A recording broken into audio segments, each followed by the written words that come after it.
Clara Bennett dropped her trunk in the mud and stepped between the drunk and the crying boy. "Touch him again," she said, "and you'll answer to me." The whole street laughed. A big woman, a stranger, defending a child. But the boy was Elias Walker's son. And Elias Walker had ordered a wife who could cook. Nobody in that town knew the heavy trunk at her feet held something worth more than the entire valley. And nobody, least of all Elias Walker, knew the woman they were laughing at was about to save every last one of his children. Before we begin, subscribe and follow this story to the very end and comment the city you're watching from so I can see how far this story has traveled. Now, let's begin. The boy's name was Silas, and he was 7 years old, and he was bleeding from the lip when Clara Bennett first laid eyes on him. She had been standing outside the trading post not 2 minutes. The stagecoach had barely rolled to a stop. Her feet had barely touched the ground of a town whose name she'd already forgotten when she heard it. A grown man cussing at a child. "Get out of my way, boy, before I put you in the dirt where you belong." Clara turned. The drunk stood over a small boy who'd spilled a sack of flour across the boardwalk. White dust clung to the child's ragged coat. His nose was running. His lip was split. And not one soul on that busy street stepped forward to help him. That was the part that turned Clara's stomach. Not the drunk. Drunks were everywhere. She'd crossed 3 states and every town had one. It was the others. The women in their clean bonnets. The men leaning on the hitching post. The shopkeeper wiping his hands in the doorway. All of them watching a child get shoved around and all of them doing nothing. So Clara did something. She dropped her trunk. It hit the mud with a sound like a dead tree falling. And she stepped between them. "Touch him again," she said, "and you'll answer to me." The drunk blinked at her. Then he laughed. It started as a chuckle and grew into something ugly. "And who in the blazes are you?" "A woman who don't much care for men who beat on children." "He knocked over my flour." "Then he made a mess." "He didn't commit murder. Now step back." The drunk looked her up and down slow, the way cruel men did when they were reaching for the thing they thought would hurt most. "Look at the size of her," he called out to the street. "Big as a barn. Reckon she ate the last woman who talked to me that way." The street laughed. Clara had heard it all before. Every word. She'd heard it in Missouri, and she'd heard it in Kansas, and she'd heard it on the church steps of the town she was born in. Big as a barn. Wide as a wagon. She'd heard men say a woman her size ought to be grateful for whatever scraps of kindness the world threw at her. She did not flinch. "Say what you like about me," she told the drunk, and her voice was calm and low, and it did not shake. "But you'll say it standing over there, not standing over him." Something in her face made the drunk hesitate. Maybe it was that she hadn't cried. Maybe it was that she hadn't backed up. Most folks backed up. He spat in the mud close to her boots, but he stepped away.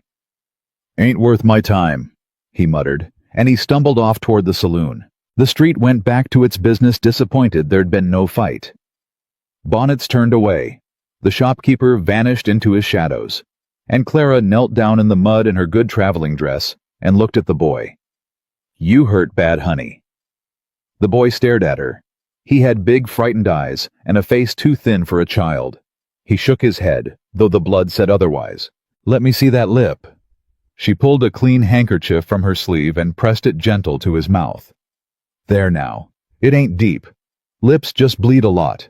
Makes it look worse than it is." "You're strong," the boy whispered. Clara almost laughed. "That what you took from all that? Papa says nobody's strong enough to fix us." The words landed on her like a stone. Before she could answer, a voice cut across the street. Deep. Hard. The kind of voice that made people move. "Silas!" Boots on the boardwalk. Fast and heavy. Clara looked up and saw a man crossing the street toward them, and even kneeling in the mud, she could tell he was tall. Broad through the shoulder. A dark beard shot through with the first gray.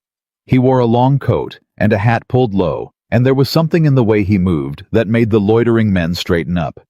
He reached the boy and dropped to one knee. "Silas, what happened? Who did this?" A man, because I dropped the flower. She stopped him.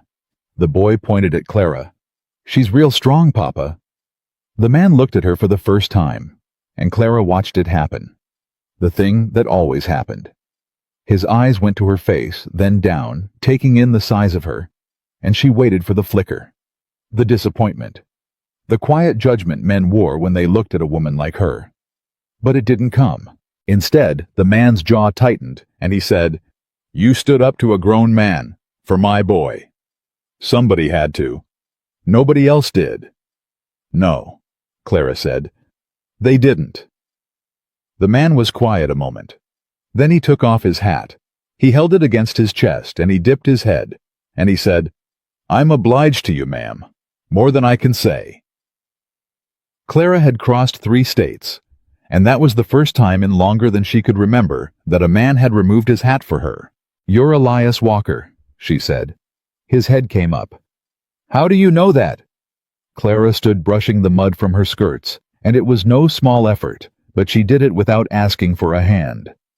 Then she looked at the man who had ordered a wife the way a person orders a plow or a sack of seed. "Because I'm the woman who answered your advertisement," she said. "I'm Clara Bennett. I've come to marry you." For a long moment, Elias Walker did not move. The boy. Silas looked up at his father, then at Clara, then back at his father, his split lip forgotten. "Her," the boy said. "She's gonna be our new ma. Hush, Silas." "But Papa, she's—" "I said hush." Elias stood slowly. He put his hat back on, and the softness that had been in his face a moment before drained clean out of it, replaced by something guarded and closed. "You're the woman from the letter," he said. "I am." I pictured somebody different. Clara had expected that. She'd braced for it the whole ride out. Still, it hit its mark the way it always did. "I reckon you did," she said. "Most folks do." "I don't mean—" He stopped himself, started again. "I don't mean any offense, ma'am. I only mean I've got a hard life waiting up that mountain. 7 children, a cabin that's falling apart, work that'd break most men. When I wrote that letter, I needed somebody who could carry the load," Clara finished for him. She reached down and picked up her trunk. She lifted it clean off the ground, and though her arms shook with the weight of it, she held it there and she looked him dead in the eye. "I carried this across 3 states, Mr. Walker. Nobody helped me, not once. You worried I can't carry a load?" Elias looked at the trunk, then at her. And for just a second, one corner of his mouth moved almost like it wanted to smile, and had forgotten how. "What's in it?" he asked. "Bricks." "That's my business," Clara said, and she set it down before her arms gave out. "You'll know when you need to know." Elias studied her. He was a man who read people the way he read weather, and Clara could feel him doing it, sizing her up, turning her over, trying to figure out what kind of a bargain he'd struck. "Where's your husband?" he asked. "You're 27, the letter said. Woman your age, no ring, coming all this way to marry a stranger. There a story there?" "There's always a story." "I'd like to hear it." "No," Clara said gently. "You wouldn't. Not standing in a muddy street with your boy bleeding. Get him home. Feed him something warm. We can talk about my stories once I've earned the right to tell them." Elias almost argued. She could see it. But then Silas tugged his coat, and the boy's teeth had started to chatter, and whatever the man had been about to say died on his lips. "The wagon's this way," was all he said. He picked up her trunk without asking. He grunted when he did, and Clara Bennett followed the mountain man toward a wagon that would carry her up into a life she could not yet imagine, past the townsfolk who watched her go with their mouths half open, whispering behind their hands about the size of the woman fool enough to marry a man with 7 children he couldn't feed. Let them whisper. She'd been whispered about her whole life. The wagon ride up the mountain took the better part of the day, and for the first hour, neither of them said a word. Silas had fallen asleep against Clara's arm before they'd cleared the edge of town. She'd draped her shawl over him without a word, and Elias had watched her do it out of the corner of his eye and said nothing. It was Clara who broke the silence. "How old are they?" Your children. Elias kept his eyes on the trail. Thomas is the oldest, 16. Then there's Rachel, she's 14. The twins Amos and Ada, they're 11. Little Jonah's 9. This one's 7. He nodded at the sleeping boy. And Grace is 4. 7 children, Clara said softly. You can count then. And their mother. Elias's hands went still on the reins, only for a moment, but Clara caught it. 2 years gone, he said. Fever, took her fast. I'm sorry. Everybody's sorry. Being sorry don't wash the clothes or cook the meals or keep Grace from crying herself to sleep asking where her mama went. His voice had gone rough. I'm not looking for sorry, ma'am. I told you plain in that letter what I'm looking for. Somebody to run the house, cook, mend, keep the little ones from killing themselves before spring. That's the whole of it. If you came up this mountain looking for a love story, you came to the wrong... I didn't. He glanced at her. I didn't come looking for love, Mr. Walker. I gave up on that years ago. A woman my size learns not to expect it. She said it plainly without pity, the way she might have mentioned the weather. I came looking for a place. Some place nobody could tell me to leave. That's all. You give me that, and I'll cook your meals and mend your clothes and love your children like they were my own, and I'll never ask you for a thing more. That's the bargain I'm offering. Elias was quiet for a long while. Love my children like they were your own, he repeated. Yes. You don't even know them. I know that little boy sleeping on my arm stood in the street and got shoved around by a grown man while a whole town watched. I know that's happened to him before, or he wouldn't have taken it so quiet. Clara looked down at Silas. A child learns to take a beating quiet. That means he's learned nobody's coming. I know what that feels like, Mr. Walker. I've known it my whole life. So no, I don't know your children, but I know that. The mountain man did not answer, but his hands had loosened on the reins. They rode on a while. The trail climbed. Elias spoke again, and when he did, his voice had changed. Gone careful like a man stepping across ice. There's things you ought to know, he said. Before you throw in with us. It ain't just the children and the cooking. Tell me. The land. Elias's jaw tightened. It's mine. Free and clear, or it was. My pa cleared it. I was born on it. Buried Martha on the rise behind the cabin under the pine so I could see the grave from the porch. He paused. But there's a man in town. Calls himself a banker. Name of Corwin.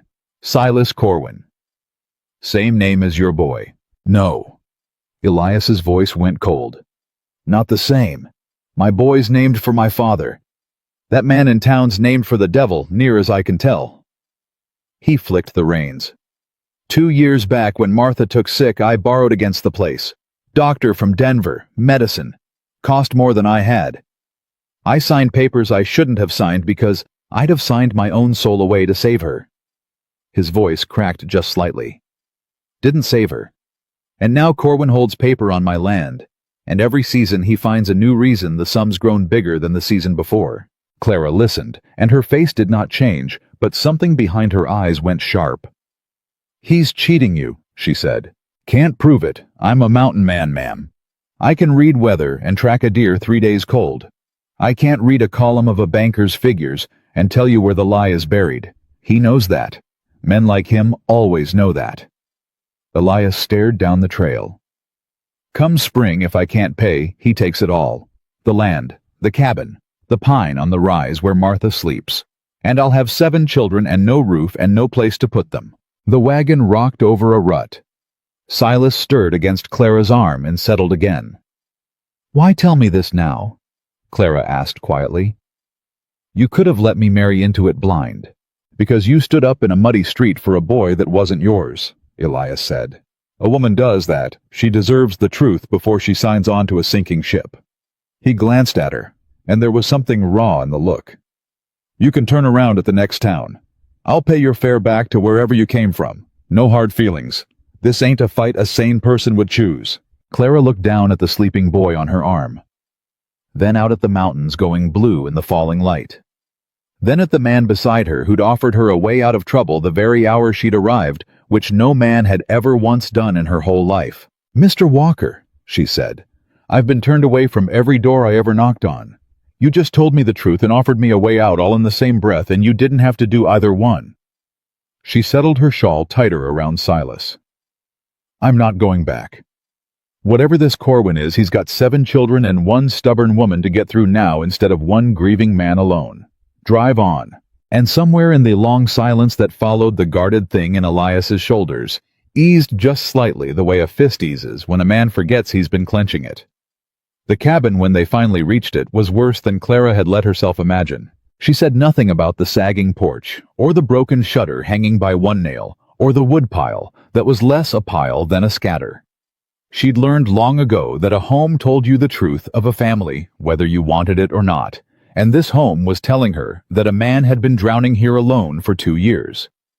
But it wasn't the cabin that stopped her cold on the threshold. It was the children. They came to the door the way deer come to a clearing, slow, watchful, ready to bolt. 6 of them ranged in the doorway, staring at the strange woman climbing down from their father's wagon. And behind them, in the shadows of the cabin, a 7th figure who did not come to the door at all. The oldest boy stood in front. Thomas, 16 and already with his father's height, and with a look on his face that was pure stone. "Who's she?" he said. Not a question, an accusation. "This is Clara," Elias said, setting the trunk down on the porch. "She'll be staying with us." "Staying?" "She's going to help. Cook. Look after the young ones, same as we talked about." "You mean she's the one you wrote off for?" Thomas's voice cracked on the last word, and he hated that it cracked. Clara could see it. "You bought us a new May out of a catalog." "Thomas, don't." The boy's eyes were shining now, hard and furious. "You didn't even ask us. You just went and—" He turned on Clara, and all 16 years of his grief came out of him like a struck match. "We don't want you here. You hear me? We had a ma, a real one, and she's dead, and you're not going to waltz in here in your fancy dress and pretend you can—" "Thomas Walker." Elias's voice cracked like a whip, but Clara raised a hand. "Let him," she said quietly. "He's not wrong." The boy stopped, confused, his fury with nowhere to go. Clara stepped forward, slow, the way you'd approach a wounded animal. She stopped a few feet from him, close enough to speak soft, far enough to give him room to run. "You're right," she said. "Your papa didn't ask you. He should have. And I'm not your ma. I won't ever be your ma. You had one, and she was real, and she's gone, and there is not one thing in this whole wide world that can fix that. Not me, not anybody." Thomas stared at her. "So I'm not going to stand here and tell you to be glad I came," Clara went on. "You've got no reason to be glad. Far as you know, I'm just one more thing to lose." She let that sit a moment. "But I'll tell you what I am going to do. I'm going to cook supper tonight. A real one. Hot. And every one of you is going to eat till you're full. And tomorrow I'll do it again. And the day after that. And I'll keep doing it whether you want me here or not, until one day you look up and realize you're not hungry anymore, and you can't rightly remember the last time you were." She looked past Thomas at the smaller faces crowded in the doorway behind him. The twins. Little Jonah with his hollow cheeks, and Silas awake now, peeking around her skirts. "That's all I'm offering," Clara said. "Nobody in this house goes hungry again. You don't have to love me for it. You don't even have to like me. You just have to eat." The cabin was silent. Then a small voice came from the shadows inside. The 7th child, the one who hadn't come to the door. "Are you going to leave?" Clara looked. A little girl stood just inside, half hidden behind the doorframe, clutching a rag doll with one arm gone. She could not have been more than 4. Grace. Clara knelt down. It took her a moment, her knees not being what they once were, but she got down to the girl's level. "What's your name, Sugar?" "Grace." The girl's thumb was in her mouth. "Everybody leaves." The words came out muffled around the thumb, matter of fact, the way a child says a thing they've simply accepted as true. Everybody leaves. Like the sky is blue, like winter's cold. And Clara Bennett, who had faced down a drunk and a whole cruel town without so much as a wobble in her voice, felt her throat close up. "Not everybody," she managed. "Mama did. Your mama didn't want to baby. Sometimes God calls folks home before they're ready to go. That's not the same as leaving. Clara held out her hand, palm up, not reaching, just offering. But I'll make you a promise, and I don't break my promises, not ever. You want to hear it? Grace nodded slow. I promise that as long as you want me here, I will stay. And if the day ever comes, you don't want me, you tell me, and I'll go, and I won't be angry. But I won't leave you first. Never. You'll never once have to wonder if I'm coming back because I'll already be here. Is that a deal? Grace looked at the offered hand for a long time. Then she took her thumb out of her mouth and put her small, sticky hand in Clara's big one. Deal, she whispered. Behind them, Thomas made a sound, a rough, choked-off sound, and he turned and pushed through his brothers and sisters and stalked off into the cabin so that no one would see his face. Elias stood on the porch holding his hat in his hands, watching a stranger keep a promise to his youngest child. And for the first time in 2 years, the mountain man did not know what to say. Supper that first night was potatoes and beans and whatever else Clara could scrape together from a pantry that was more bare than not. But she made it hot, and she made it plenty, and she set it down in front of 7 children who could not remember the last time a woman had cooked for them. She watched them eat. That was the thing that near broke her, the way they ate. Not like children, like soldiers. Fast, hunched over their bowls, arms curled around them as if the food might be taken away. Little Jonah scraped his bowl so clean it shone, then looked up at her with a question in his eyes he was too proud to ask. There's more, Clara said, and she filled his bowl again. The boy looked at his father as if for permission. Eat, Elias said, and his voice was strange. They ate. Only Thomas held out. He sat at the far end of the table with his arms crossed, his bowl untouched, staring at the wall. Clara didn't push him. She'd learned that too. You don't chase a hurt thing. You just leave the door open and let it come in when it's ready.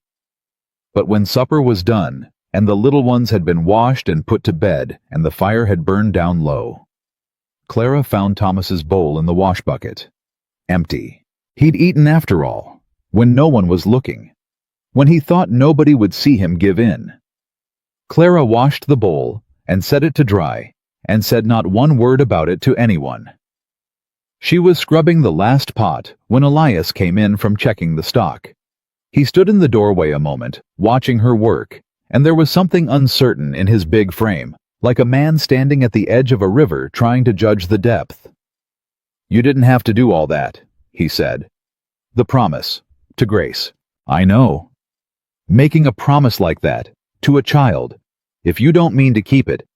Clara set down the pot and turned to face him, and there was steel in her voice now, cold and clear. I don't make promises I don't mean to keep, Mr. Walker. Not to anybody. And sure as the sun rises, not to a 4-year-old girl who's already learned to expect the whole world to walk out on her. She dried her hands on her apron. You want to worry about something, worry about that boy of yours who's so full of grief he can't see straight. Worry about a 9-year-old counting scraps like a prisoner. Don't you worry about whether I'll keep my word. That's the one thing you never have to worry about with me. Elias was quiet. Then he said low, She used to stand right there, where you're standing. Clara understood at once. She didn't move. Martha, Elias said. The name came out of him rough, like it cost something. My wife. She'd stand right there at that basin and she'd hum while she worked, and I'd come in from the cold and the whole cabin would smell like bread, and I thought... He stopped. His jaw worked. I thought that was just how it'd always be. You never think it can end. And then one winter it just... ends. I know, Clara said softly. You don't. You can't. I know more than you think. I lost my father. I sat by his bed and held his hand and watched the life go out of him an inch at a time, and there wasn't a blessed thing I could do but watch. She let out a slow breath. I'm not standing here to take her place, Mr. Walker. Nobody can take a person's place. All I'm doing is standing where somebody needs to stand, so those children don't have to look at an empty spot at the basin and remember what's gone. That's all. It's not the same, but it's something. Elias looked at her for a long moment, And whatever he'd been bracing against since the trading post, whatever wall he'd built to keep this strange large woman at arm's length, Clara watched a single brick come loose from it. "You'll want the room off the kitchen," he said finally. "It's small, but it's got a door that latches. I'll sleep in the loft with the boys." "That's kind of you." "It ain't kind. It's proper. We're not—" He cleared his throat. "This is a business arrangement. I meant what I said. I'm not looking for—" "Neither am I," Clara said. "We understand each other just fine." Elias nodded. He turned to go. Then he stopped in the doorway, his back to her, and he said the thing he'd clearly been chewing on all day. "That trunk of yours. It's heavy as a coffin. And you guarded it the whole ride like it was made of gold." He glanced back at her. "A woman doesn't carry something that heavy across 3 states unless it matters more to her than her own 2 arms. So I'll ask you once, and then I'll leave it be. What's in it?" Clara looked at the trunk sitting in the corner of the kitchen where he'd set it down. For a moment, something flickered across her face. Grief, maybe. Or memory. Or the ghost of the life she'd carried up that mountain in a leather box.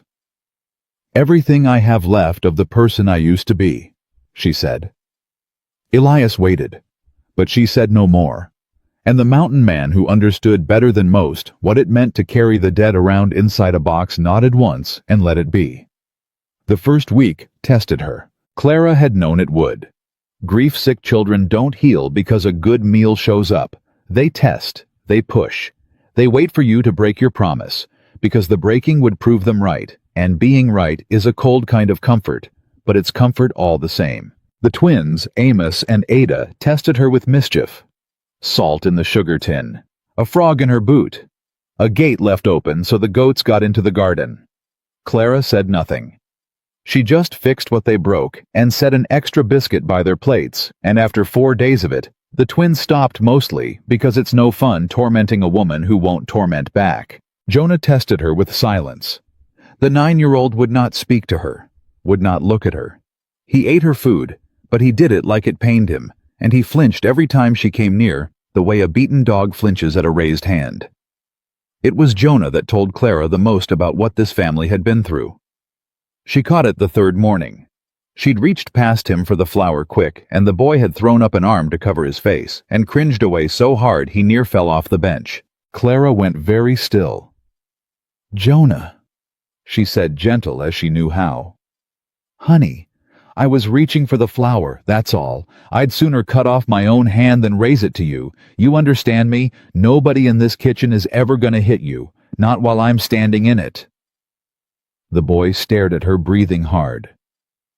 "Who hit you, sugar?" Jonah's eyes darted to the door, to make sure his father wasn't near, and Clara understood all at once, with a cold drop in her stomach, that it hadn't been his father. Elias was a hard man, a closed-up man, but he wasn't that. No, it was somebody else. Somebody in the 2 years of chaos after Martha died, when this family had been passed around and looked after by whoever the town could spare. "There was a woman," Jonah whispered. It was the first full sentence he'd said to her. "Papa hired her, before you. Mrs. Pratt. She'd hit us when Papa was out, said we were wicked, said our ma died to get away from us." The boy's chin trembled. "Papa found out and sent her off. But she was right, wasn't she? Ma did leave. Everybody leaves." Clara sat down on the bench beside him. Slow. She did not reach for him. "Your ma did not die to get away from you," she said, and her voice shook with the force of holding it steady. "You hear me, Jonah Walker? That woman was a liar and a coward, and someday you'll be big enough to understand that hurt people sometimes hurt children because children can't hit back. But it was never true. Not one word. Your mama loved you so much that if the good Lord had given her any say at all, she'd have crawled back from the grave to keep holding you. She didn't leave. She was taken. There is a world of difference, and I need you to hold on to it."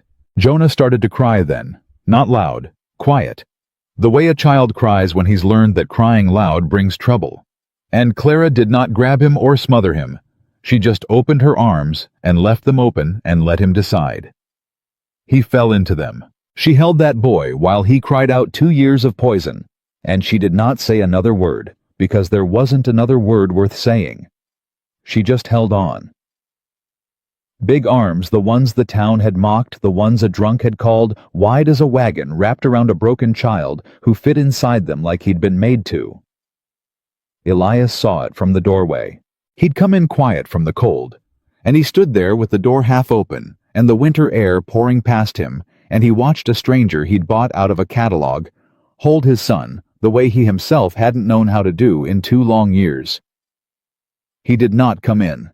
He stepped back out into the cold and shut the door soft so as not to break it, and he stood on his own porch, a grown man, a mountain man, a man who'd buried a wife and half buried himself along with her, and he pressed the heel of his hand hard against his eyes.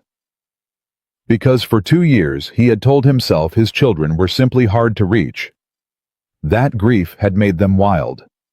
That maybe they were just built cold, the way he was built cold, and there was nothing to be done. And now a woman had been in his house 6 days, and his silent son was weeping in her arms, and Elias understood the terrible truth of it. His children weren't hard to reach. He just hadn't known how to reach them. Rachel tested her in the way girls of 14 test a woman who arrives to fill a mother's chair. She watched. That was all at first.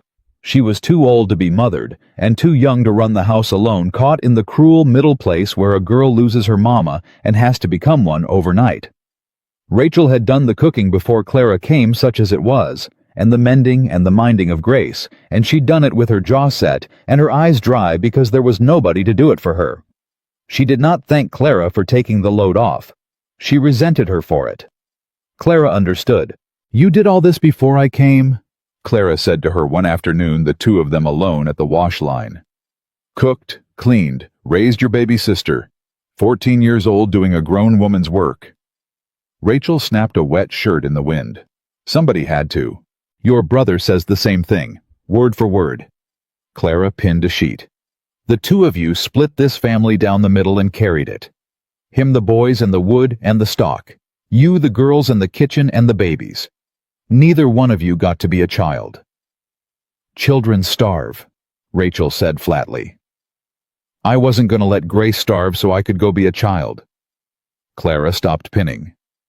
"How old were you?" she asked. "When your mama died?" 12. "And you've run this house for 2 years. So nothing." Clara went back to the line. "So I want you to hear me say it once, and then I'll never bring it up again if you don't want. What you did was one of the bravest things I ever heard of. A 12-year-old girl becoming a mother to keep her family whole. There's grown women couldn't have done it. I couldn't have done it at 12. She met the girl's eyes. "You've been waiting 2 years for somebody to tell you that you did good, and nobody did because everybody was too busy drowning to notice you were the one holding their heads above water. Well, somebody noticed. I noticed. You did good, Rachel Walker. You did so good." The girl's chin trembled. She fought it. She was 14, and she'd sworn off crying. "I don't need you to feel sorry for me," she said. "I don't. I'm proud of you.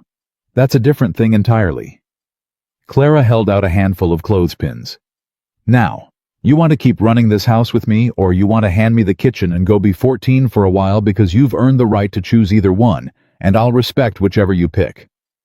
Rachel took the clothespins. But her hand shook when she took them, and she turned her face into the wind, so Clara wouldn't see, and Clara let her have that and said no more about it. That was the day Rachel started calling her Miss Clara instead of nothing at all. The trouble came on the 6th day, and it came on a fine gray horse. Clara was at the stove when she heard the hoofbeats. She wiped her hands and stepped out onto the porch, and there was a man, reining up in the yard. A narrow man in a town coat, with a pistol on his hip, and a leather satchel across his saddle. He had a clerk's soft hands, and a bully's hard mouth, and he looked down at Clara from his horse, the way a man looks at something he's already decided doesn't matter. "Where's Walker?" he said. Not a question. "Mr. Walker's up the ridge with the stock." Clara folded her hands over her apron. "I'm Mrs. Walker. You can leave your business with me." The man's eyebrows went up. "Mrs. Walker, is that a fact?" His eyes traveled over her slow and insolent, and his mouth curled. Corwin didn't mention Walker'd gone and got himself a wife, a big one at that. You've got the look of a man who works for a bank, Clara said, ignoring the rest. Say your piece. Name's Deakins. I speak for Mr. Silas Corwin. He pulled a paper from the satchel and held it up like a preacher holding scripture. Your husband's note comes due at the spring thaw, full sum, principal and the interest that's accrued. He smiled, and it was not a nice smile. It's a considerable figure, ma'am. Grown some since last we tallied it. Mr. Corwin wanted your husband to have fair warning. He's a fair man, Mr. Corwin. Is he? Clara took a step to the edge of the porch. Let me see that paper. Deakins laughed. Now what would a woman like you make of a paper like this? Give it here and find out. Something in her voice made him stop laughing. He hesitated. Then with a smirk, he leaned down and let her take the page, certain she'd stare at it dumb. Clara read it. She read it the way her father had taught her to read, sitting on his knee in his study. The way she'd read 100 columns of a doctor's accounts and 100 more of the debts owed to a country physician who never had the heart to collect them. She read the note top to bottom. And she saw it. Right there in the third clause, plain as a broken bone to anyone who knew where to look. A rate written one way in words and another way in figures. A sum compounded on a schedule no honest bank on earth had ever used. She did not let one flicker of it reach her face. She handed the paper back calm as still water. You tell Mr. Corwin, she said, that we thank him for the fair warning. And you tell him the spring thaw's a good while off yet. A lot can happen before the thaw. Deakins tucked the paper away, satisfied he'd rattled the household. A lot can, ma'am. Roofs can burn, winters can turn hard, debts can come due sooner than folks expect if the bank sees fit. He touched his hat, mocking. You have yourself a good evening, and do give my regards to your husband. Big fella, ain't he? Shame if a man that size couldn't hold on to his own land. He wheeled the gray horse and rode off down the trail. Clara stood on the porch a long time after the hoofbeats faded.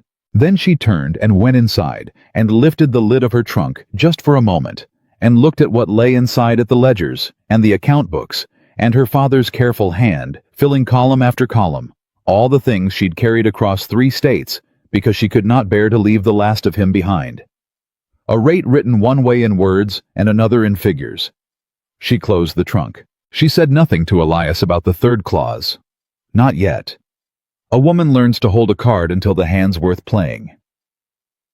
But she smiled a small private smile as she went back to the stove, and for the first time since she'd climbed down off that stagecoach, Clara Bennett felt the old fire in her, the one the world had spent years trying to put out. That night, the wind came down off the peaks with teeth in it, and the temperature dropped so fast the water in the basin skinned over with ice. Clara moved through the cabin checking on the children the way she'd checked on them every night, though nobody had asked her to. She tucked the twins in tighter. She found Grace's rag doll where it had fallen and put it back in the crook of the sleeping girl's arm. She pulled the blanket up over Silas, and she stopped at Jonah's cot and found the boy awake watching her. You still here, he whispered. Told you I would be. In the morning, too. In the morning, too. And the morning after that. She smoothed his hair back. Go to sleep, sugar. I'm not going anywhere. Jonah closed his eyes, but as Clara turned to go, his small voice followed her into the dark. Clara. She stopped. It was the first time any of them had used her name. Yes, honey. Thomas cries too, at night, when he thinks nobody hears. The boy's voice was heavy with sleep. Somebody should hold him too, but he won't let nobody. He's too big now. He thinks he's got to be the papa when papa's sad. Clara stood very still in the dark. Thank you for telling me that, she said. You gonna help him? I'm gonna try. She found Thomas out by the woodpile, though it was black, dark, and bitter cold, and no sane person had business being outside. He had an axe in his hands. He was splitting wood by the light of a lantern, savage wild swing after swing after swing, throwing his whole grieving body into it, splitting far more wood than any family could burn because it was the only thing he knew to do with all that was inside him. Clara didn't call out. She just came and stood at the edge of the lantern light and waited. Thomas saw her. He didn't stop. "Go back inside," he said between swings. "I don't need looking after. I know you don't." "Then go." "I will. In a minute." Clara pulled her shawl tighter. "You're gonna wear yourself out. That's more wood than you need." "Maybe I like splitting wood." "Maybe you do. Or maybe splitting wood's the only thing that lets you breathe." She said it gentle. "I know how that is. Sometimes the hurt gets so big, it's got to come out through your hands, because if it comes out through your face, you don't know if it'll ever stop." Thomas's axe came down hard. It bit deep into the block and stuck. He left it there. He stood with his back to her, his shoulders heaving, his breath fogging in the lantern light. "You don't know anything about me," he said, but there was no fight left in it. "No," Clara agreed. "I don't. But I know a boy who's carrying a family on his back at 16 years old because he decided somebody had to, and his papa couldn't, so it fell to him. I know a boy who taught the little ones to be quiet and stay out of the way and take their scraps and not make trouble because he was scared to death that if they were too much bother, they'd get sent off to strangers." Clara's voice was soft as falling snow. "You held this family together with your own 2 hands, Thomas Walker. For 2 years, when you were just a child yourself, and nobody ever once told you that you did good, did they?" Thomas turned around. His face was wet. Whether from tears or the cold, Clara couldn't tell, and it didn't matter. "I hate you," he said. But it came out broken, more plea than fury. "You come in here and you cook, and you're nice to them, and now they're all gonna love you, and then you'll leave like everybody leaves, and I'll be the one that's got to pick them back up off the floor, again, and I can't do it again. So I hate you, for making me hope. I hate you for that." And there it was. The whole of it. The thing that boy had been carrying alone in the dark. Clara did not tell him she wouldn't leave. He'd heard that before. Words were cheap up on this mountain. The boy had learned that hard. Instead, she said, "Then hate me. That's all right. You're allowed. But hate me from over here close enough that I can put a blanket on your shoulders because you're shaking. And if you catch your death out here splitting wood at midnight, then who's going to pick up the little ones? Not me. I'm just the woman who cooks, so you don't get to freeze to death, Thomas. This family needs you too much. Now come inside. The wood'll still be here in the morning, and so will I." For a long moment the boy didn't move. Then his face crumpled, all 16 years of it, and he crossed the frozen ground, and Clara opened her arms the way she had for Jonah. And this time she didn't wait for him to decide, because some children have been strong so long they've forgotten they're allowed to be held. She pulled him in. And the oldest Walker child, the one who'd sworn he hated her, the one who'd stood in the doorway and told her they didn't want her wept into the shoulder of a stranger under a hard mountain sky, and let himself, for one single night, be a child again. Clara held him. She looked up over his shaking shoulder at the black shape of the cabin, at the one window still glowing gold, and she saw Elias standing in it, watching his hand pressed flat against the glass. She held the boy tighter. And she made a decision, standing out there in the killing cold, a decision she did not speak aloud to anyone. She was not going to leave this family. Not ever. No matter what it cost her. No matter what secret she'd carried up this mountain in a heavy leather trunk. No matter what came for them out of the dark of the winter still ahead. She had crossed 3 states looking for a place where nobody could tell her to leave, and she had found 7 reasons to stay. Thomas was up before Clara the next morning, and he had the fire going, and he'd hauled in water without being asked. He didn't look at her when she came into the kitchen. He kept his eyes on the flames. "I split too much wood last night," he said. "Stacked it under the eave so it'd stay dry.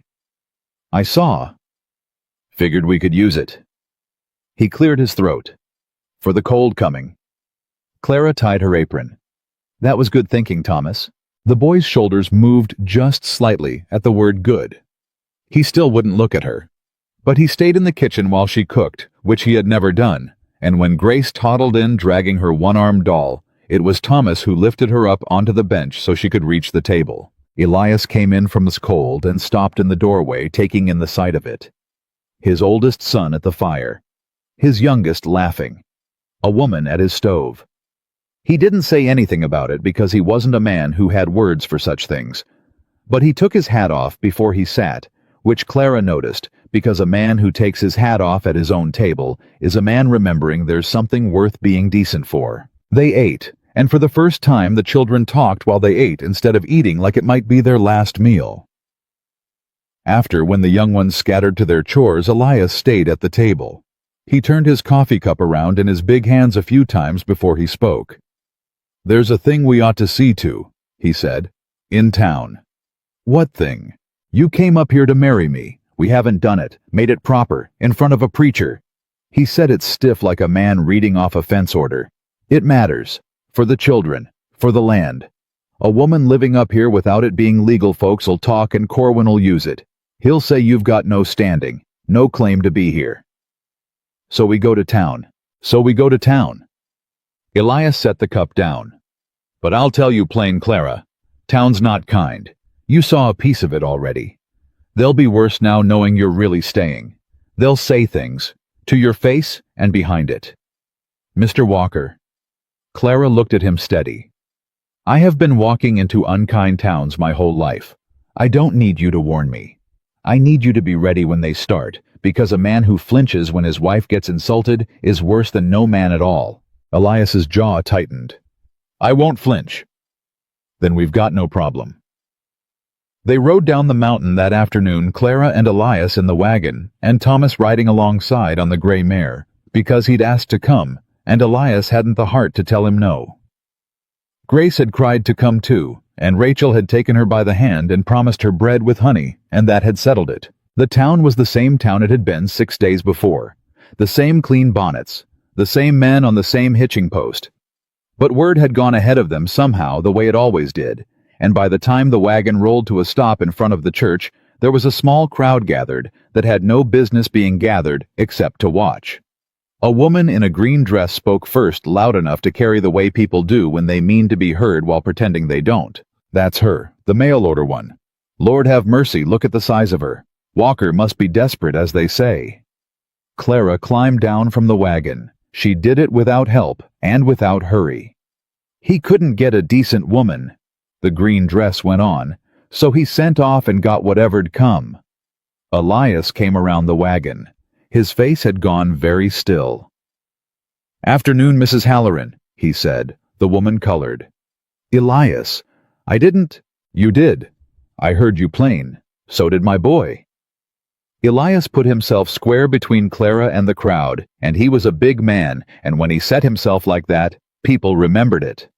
"That's my wife you're talking about, or she will be inside the hour, and the next person who's got something to say about her size can come say it to me, and we'll see how it sits." The crowd shifted. Nobody came forward. "She stood up in this very street." Elias went on, and his voice carried now hard and clear, and defended my Silas from a drunk that was beating on him, while every last one of you stood and watched a child get knocked around and did nothing. Nothing. He let that land. "So you can keep your opinions on her looks. I've seen what you look like when a child needs help. It ain't pretty." The silence that followed was the good kind. The kind that means shame has found its mark. Clara laid a hand on Elias's arm. "Come on," she said quietly. "The preacher's waiting."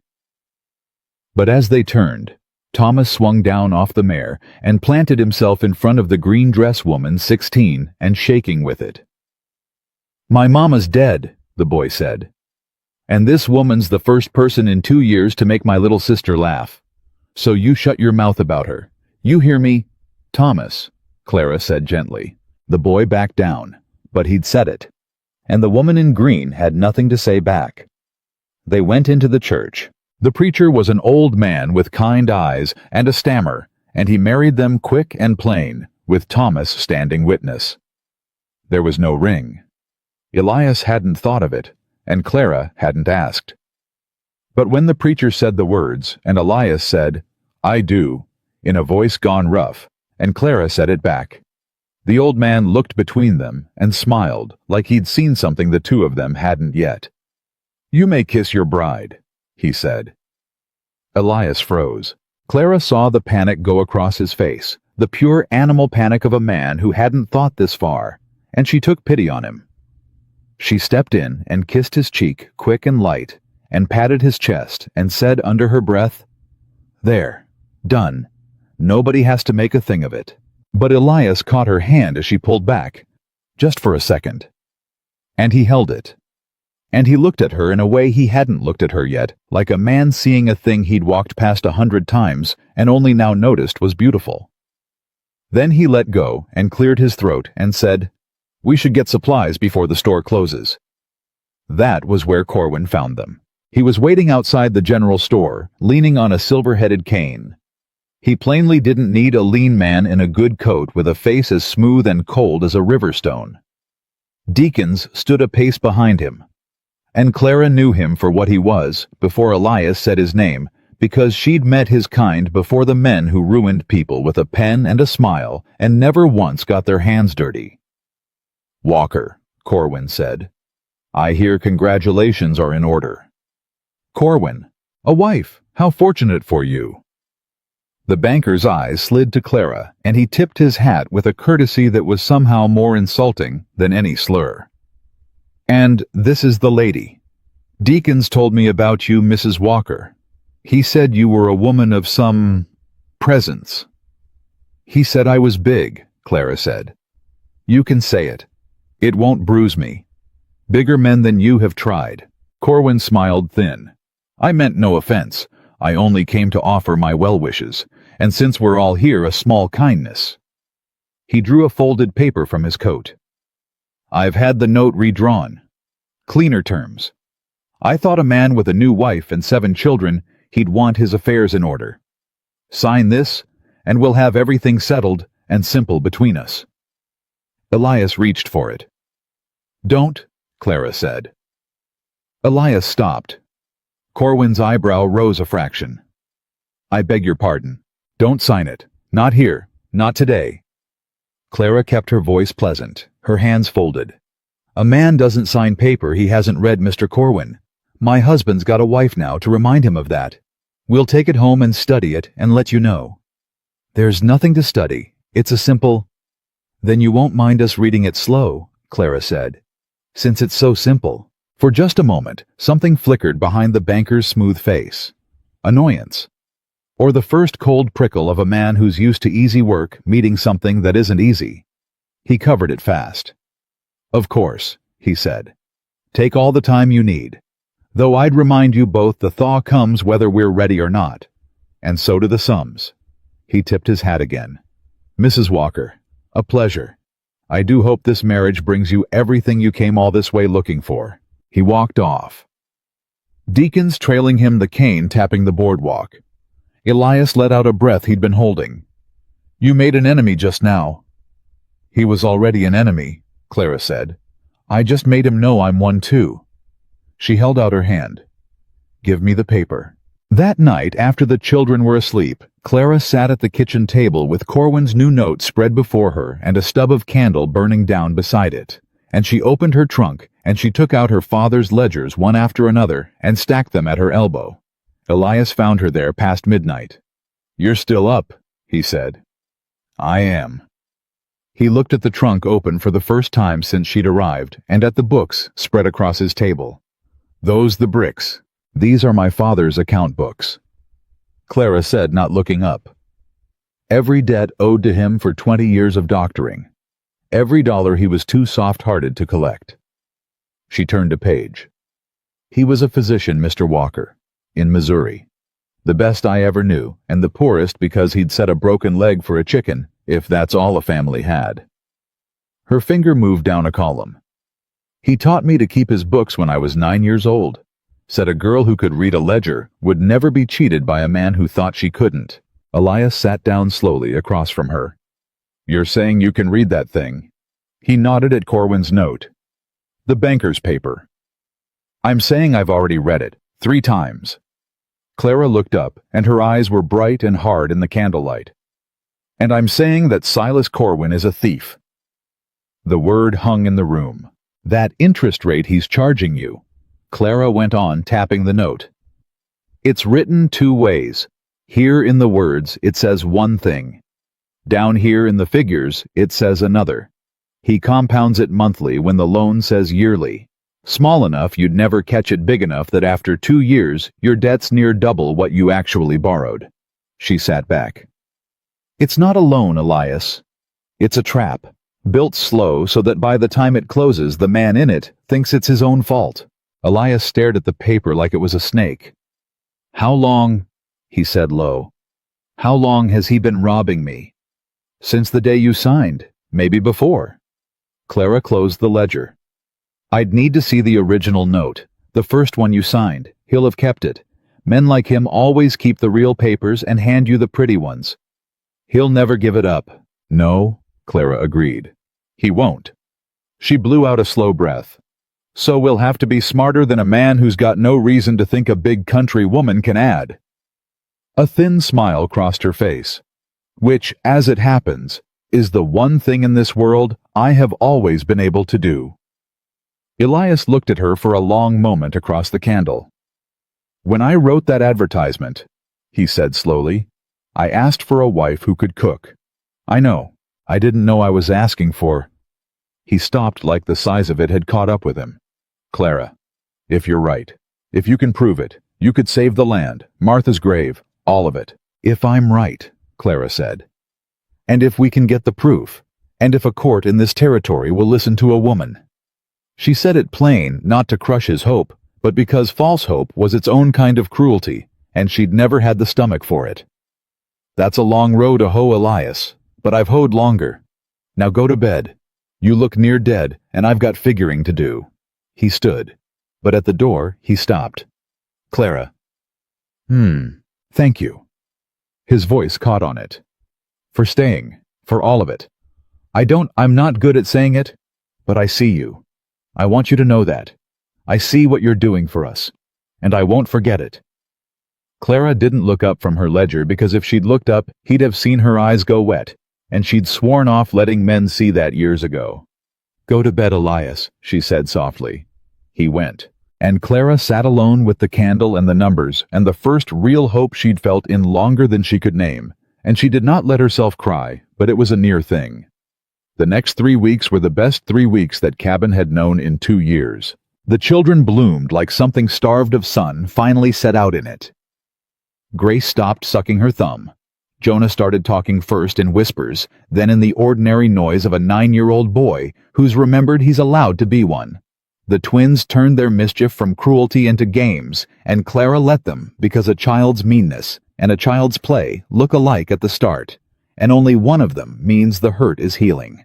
Rachel handed over the kitchen, and for the first time in 2 years, was simply a girl. Something else changed too slow and quiet down in the town. A knock came at the cabin door one afternoon, and Clara opened it to find the old preacher standing on the porch with his hat in his hands and a basket over his arm. Mrs. Walker. He stammered less when he wasn't in front of a crowd.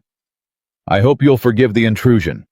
Mrs. Halloran, the woman in the green dress, the one who spoke unkind to you outside the church, she asked me to bring this up. Preserves. And an apology of a sort. She's not one for saying sorry to a face, but she means it.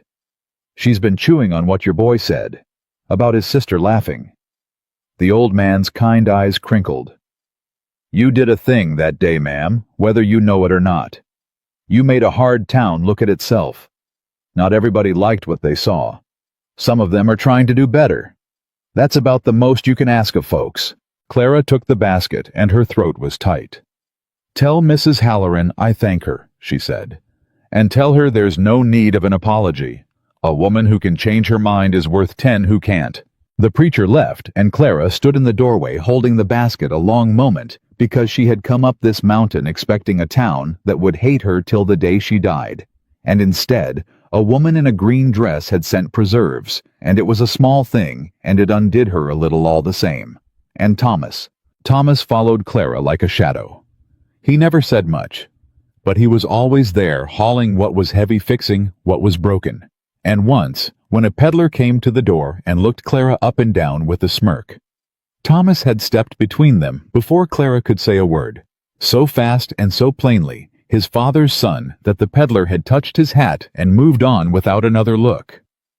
Elias changed too slower the way a big thing changes. He started lingering at the table after supper. He started asking Clara's opinion on things, first about the children, then about the stock, then about matters no man in that territory would have asked a woman. And Clara, who had spent her whole life being talked over, found herself talked to and did not quite know what to do with it. One evening he came in from the barn and stood watching her braid Grace's hair, and he said out of nowhere, "You've got a gift for it. The children. I've had practice. Not with my own. Never had my own." Clara tied off the braid. "But I raised half of Missouri, seems like. Every family my father doctored somebody needed minding while he worked. I was the one that minded them. You ever want your own?" The question stopped her hands. Elias colored.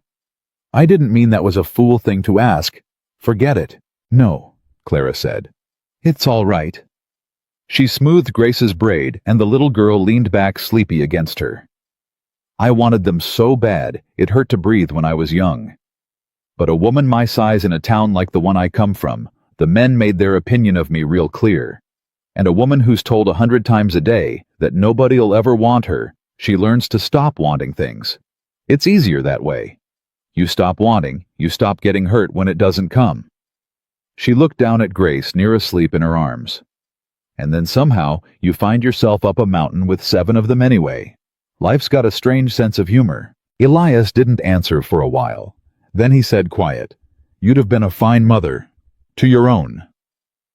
"I've decided to be one to somebody else's," Clara said. "It turns out that counts." And Elias looked at her, holding his sleeping daughter, and something moved in his chest that he hadn't felt since he was a young man, and Martha had first smiled at him across a barn dance, and it scared him half to death, and he went out to check on the stock that did not need checking, so he wouldn't have to feel it. The trouble started 3 days later, and it started with the fence. Thomas found it at first light, the north line cut clean, a good 40 rods of it, wire snipped and posts pulled, and the cattle already drifted through onto Corwin's leased range. Cut, not broken. A man's work done in the dark. Elias's face went to stone when he saw it. "Corwin." "Can't prove it," Clara said, coming up behind them. "Don't have to prove it. I know it." Elias's fists worked. "He's pushing. Wants to see if the new wife made me soft or made me stupid. Wants me to ride into town hot and give him cause to call the law down on me." He spat. "I'll get the cattle back." "You'll get them back calm," Clara said. "And you'll mend that fence like it's nothing, because that's exactly what'll rattle him. A man like Corwin does a thing like this to get a reaction. You give him none, and he starts to wonder if you know something he doesn't." She met Elias's eye. "Which you do." Elias breathed out hard. "You've got a cold head for trouble, woman." "I've had a lot of trouble to practice on." They got the cattle back. They mended the fence. And for a few days it seemed Clara had been right, that showing no fear had bought them peace. She was wrong. It came the following week worse. Clara was hanging wash when Rachel came running from the spring white as milk, a bucket dropped and rolling behind her. "Miss Clara, the water, the spring, there's something in it." Clara went fast, and when she got to the spring house, she saw it, and her stomach turned over. Somebody had thrown carrion into the family's spring. A dead thing days gone fouling the only clean water on the place, poisoning the well that 7 children drank from. "Don't touch it," Clara said sharp, pulling Rachel back. "Don't touch the water, not a drop. You hear me?" "Who would do that?" Rachel's voice shook. "Who would poison a family's water? A man who wants that family gone." Clara stared at the fouled spring, and for the first time since she'd come up the mountain, she felt something colder than anger. She felt fear. Because a man who cuts a fence is playing a game. A man who poisons the water a child drinks has stopped playing. "Get your father." Elias came at a run. He looked at the spring, and Clara watched 2 years of grief and 1 week of hope curdle in him into something dangerous. "I'll kill him," he said, very quiet.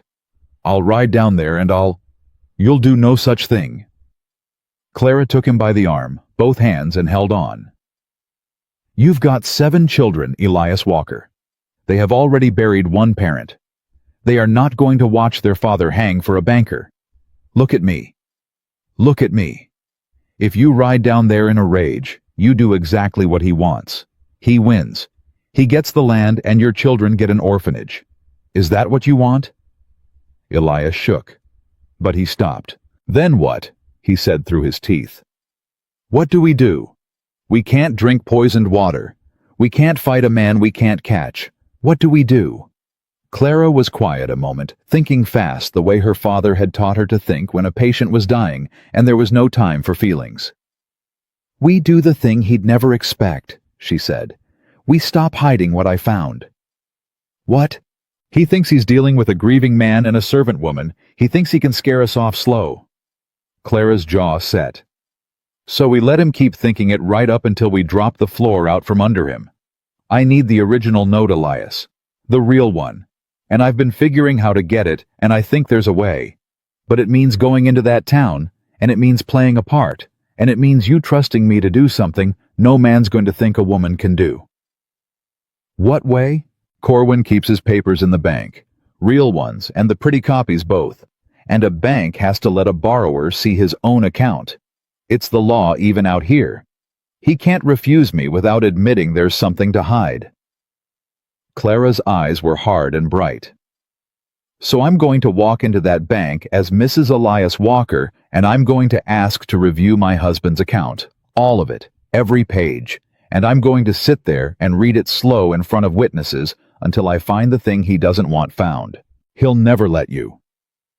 He'll have to make a choice, Clara said. Let a fat country woman waste an afternoon reading numbers she can't possibly understand, or refuse her in front of the whole town and make everybody wonder what a banker's got to hide from a farmer's wife. She almost smiled. Either way, I win a little, and a lot of little wins, Elias, add up to one big one. My father taught me that too. Elias stared at her. This woman he'd bought out of a catalog to cook his meals, who was standing in his poisoned yard, laying out a battle plan cool as a general. Who are you? He said, not unkind, wondering. I'm your wife, Clara said. Turns out that was worth more than you bargained for. They went to town 2 days later, with the children left in Thomas's care, and strict orders to touch no water but what Clara had hauled clean from the neighbor's creek. And Clara Bennett Walker walked into the cattleman's bank of that hard little town in her plainest dress, with her father's smallest ledger tucked in her bag, and she asked in a voice loud enough for the whole floor to hear, to review every page of her husband's account. Corwin came out of his office smiling, but it was a different smile than before. Thinner.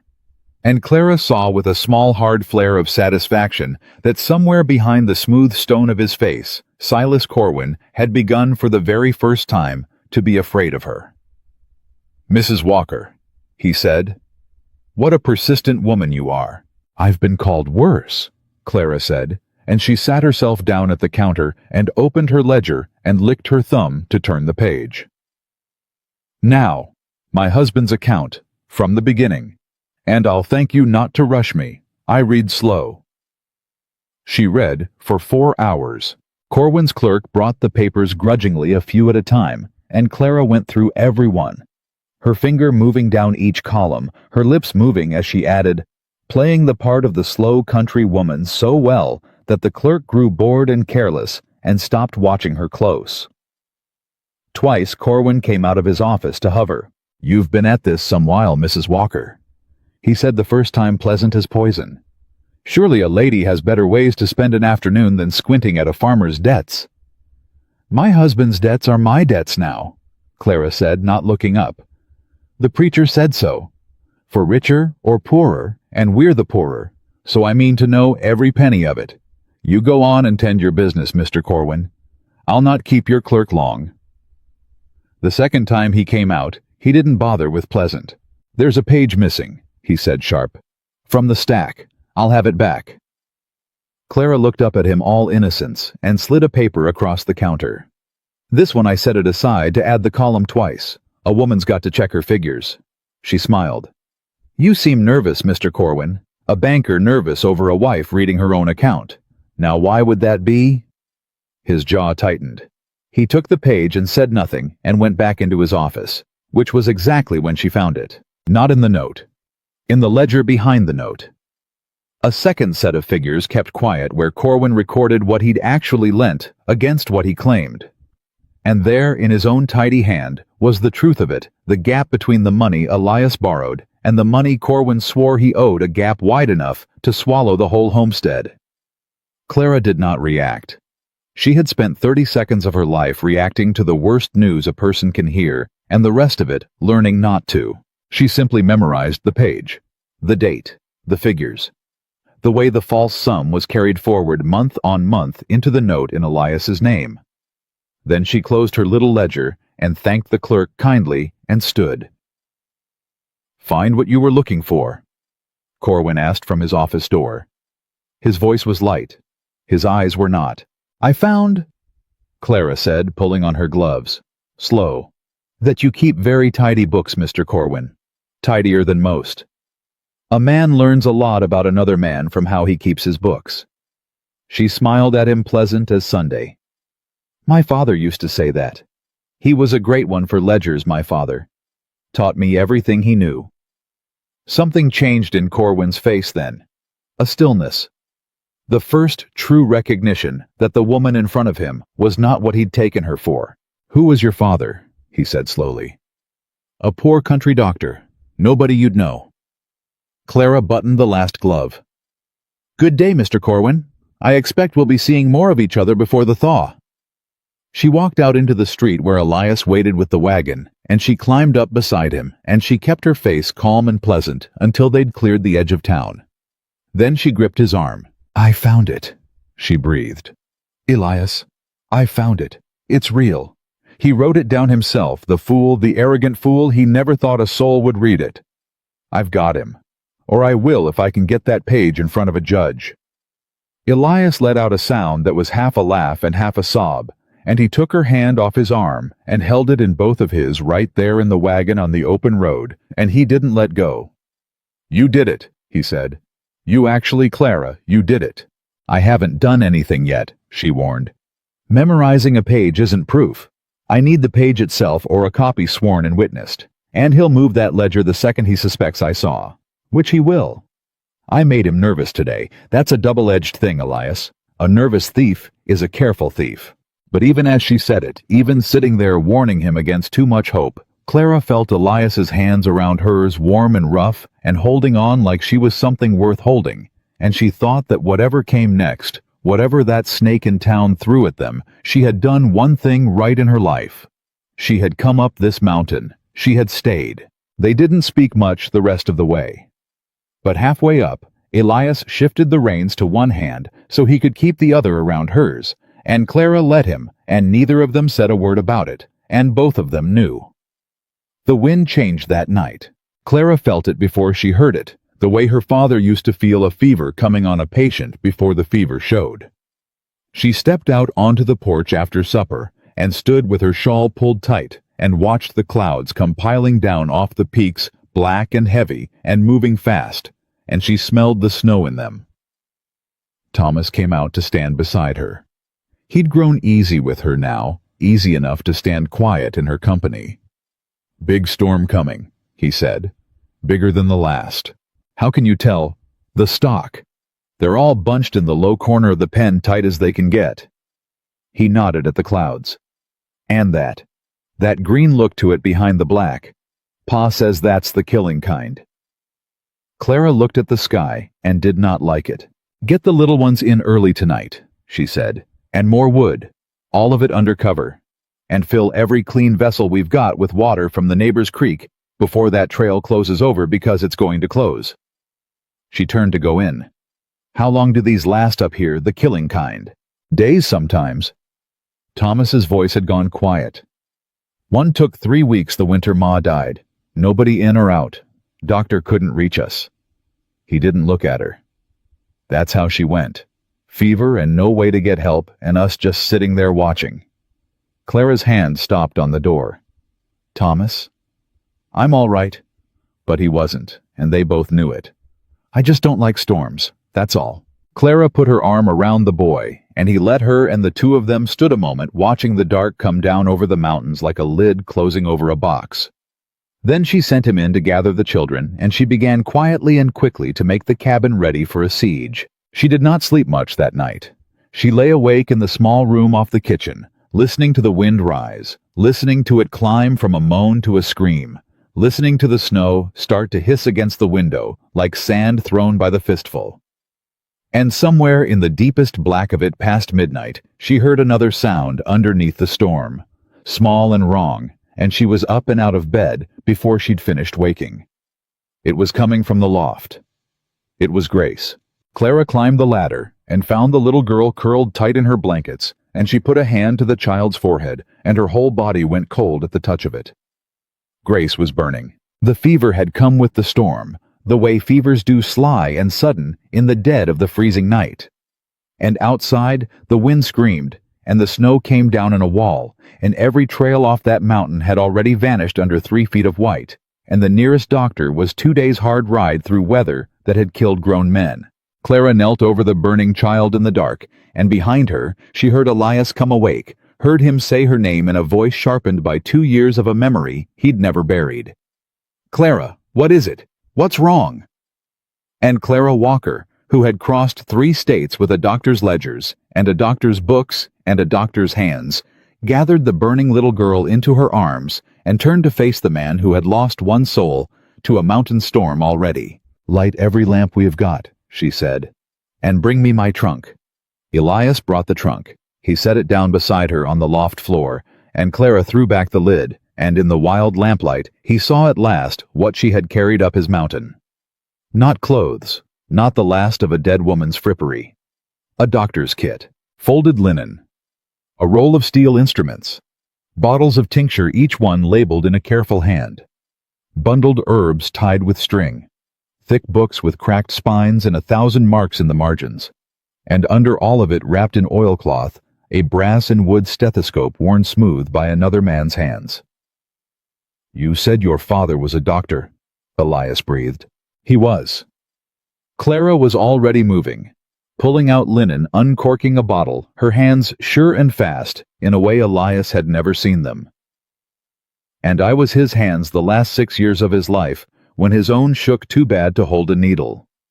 I've set bones and stitched wounds and pulled 3 babies into this world before I was 20. She pressed her palm flat to Grace's chest, counting. "Now hold that lamp steady and do exactly what I tell you, and don't you dare ask me a single question I don't have time to answer. Your girl's fever's climbing, and we are going to bring it down. You hear me?" Elias held the lamp. His hands shook worse than any old doctor's. "Is she—" His voice broke. "Clara, is she gonna—" "I don't know yet." Clara wouldn't lie to him, not even now, not even to spare him. "But I know she's got a better chance in my hands than in any storms. So stop looking at me like I'm about to bury her and start being useful. Get the fire high. Get me the coldest clean water we've got, and the neighbors, not the spring. Move." He moved. By the time the other children woke, Clara had turned the loft into a sick room. She'd stripped Grace down to her shift and packed cool cloths around her small burning body, and she had the child's own breath timed against the second hand of her father's watch. The little girl was murmuring, half in the world and half out of it, her cheeks flushed dark and her eyes too bright. "Mama," Grace whispered. "Mama, I'm hot." "I know, sugar." Clara wrung out a fresh cloth. "I know. I've got you. Miss Clara's got you." Thomas came up the ladder and froze at the top of it. Clara saw his face and knew what he was seeing. Not Grace. Not this storm. He was seeing another loft, another fever, another woman burning down to nothing while a family stood helpless around her. "Not again," the boy said. His voice was flat and terrible. "It's happening again, just like Ma. The storm and the fever and no doctor, and we're just gonna have to watch her. Thomas Walker." Clara didn't raise her voice, but it cut through his rising panic like a blade. "Look at me. Am I standing here helpless? No, but do I look like a woman with no doctor? Thomas stared at the open trunk, at the instruments, at Clara's hands moving sure and calm over his little sister. You're the doctor, he said slowly. You're Miss Clara, you're the doctor. I'm the closest thing this mountain's got to one, and I'm a sight better than nothing. Now I need you, Thomas. Not scared, needed. Your sister's fever's going to break tonight one way or the other, and I need hands I can trust. Can I trust yours? The boy wiped his face hard with his sleeve. Something changed in him, the terror burning off into resolve the way it does in a person who's given a job to do at the exact moment they need one most. Yes, ma'am, he said. Tell me what to do. They fought for that child through the worst of the storm. The fever climbed near midnight, and Grace began to shake her small teeth, chattering, her eyes rolling white, and Rachel cried out, and Jonah started to sob, and even Elias made a low, broken sound in his throat. But Clara did not stop and did not slow. She turned the child on her side. She got a spoon of tincture past her lips. She talked the whole while low and steady, not to the child, but to the room, because she'd learned from her father that a calm voice in a sick room keeps the living from falling apart while you tend the sick. Fevers spike before they break, she said. This is her body fighting. That's what we want. A body that quits fighting is the one you lose. Grace isn't quitting. Listen to her. She's a fighter, this one. How do you know? Elias whispered. How do you know she'll... I don't. I told you I don't. Clara pressed the cloth to the girl's neck.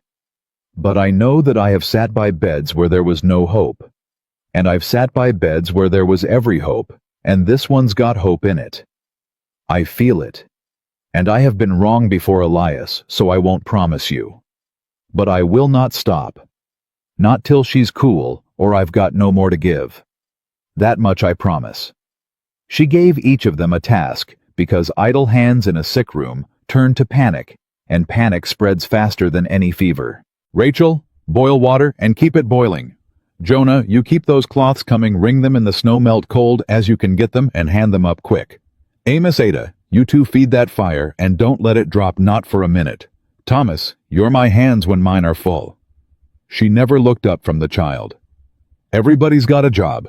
Nobody just stands and watches. Not in my sick room. We're all doctoring tonight. And a strange thing happened. The children stopped crying. Given something to do, given a place in the fight, the terror in them turned to purpose, and that ragged, frightened family became for one long night a crew that pulled together on the same rope. Then, just past the deepest hour, Grace stopped breathing. It happened all at once. The little chest went still under Clara's hand. The murmuring cut off, and the whole loft seemed to stop with her. No, Elias said. No, no, get back.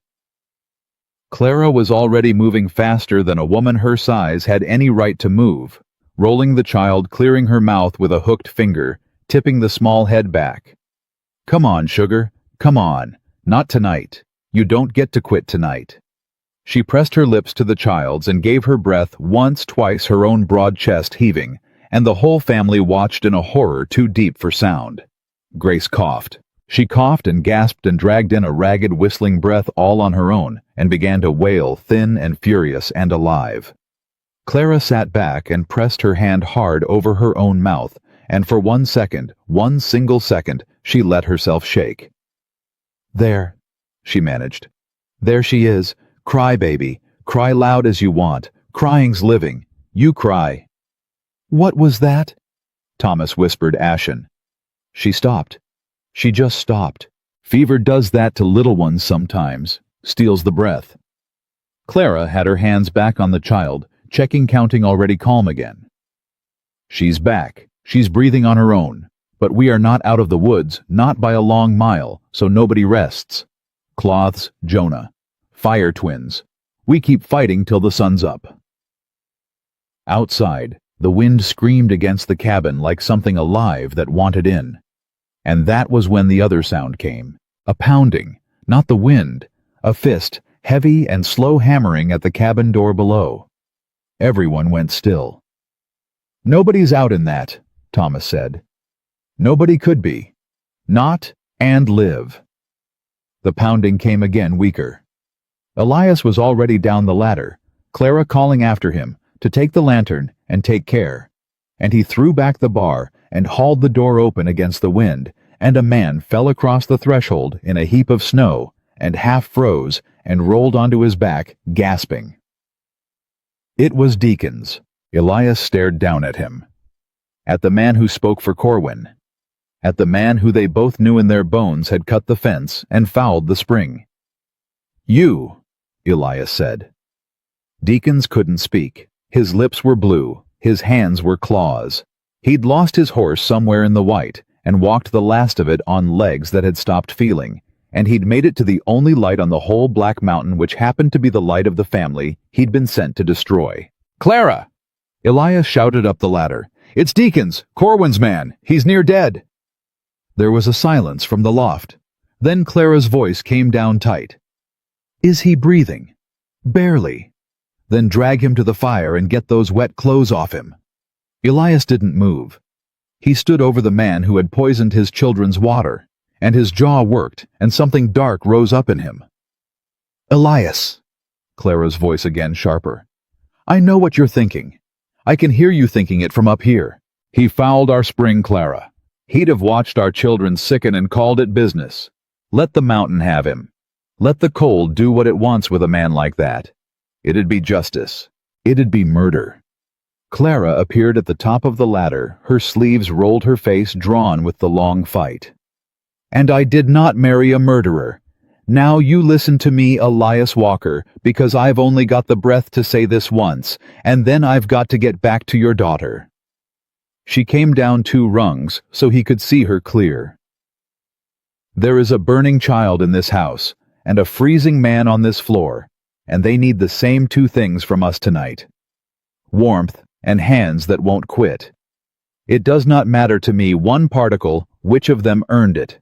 That's not how it works. That was never how it works. Her voice shook. My father taught me that a doctor doesn't get to pick who deserves saving. You save who's in front of you. All of them. Even the ones you'd like to see dead. Especially those, maybe. Now get his clothes off and get him warm, and then get back up here, because I need you more than he does. For a long moment, Elias didn't move. Then he crouched down and got his arms under the half-frozen man who'd tried to ruin him, and he dragged him to the fire. Clara went back to Grace. The hours after that were the longest of that family's life.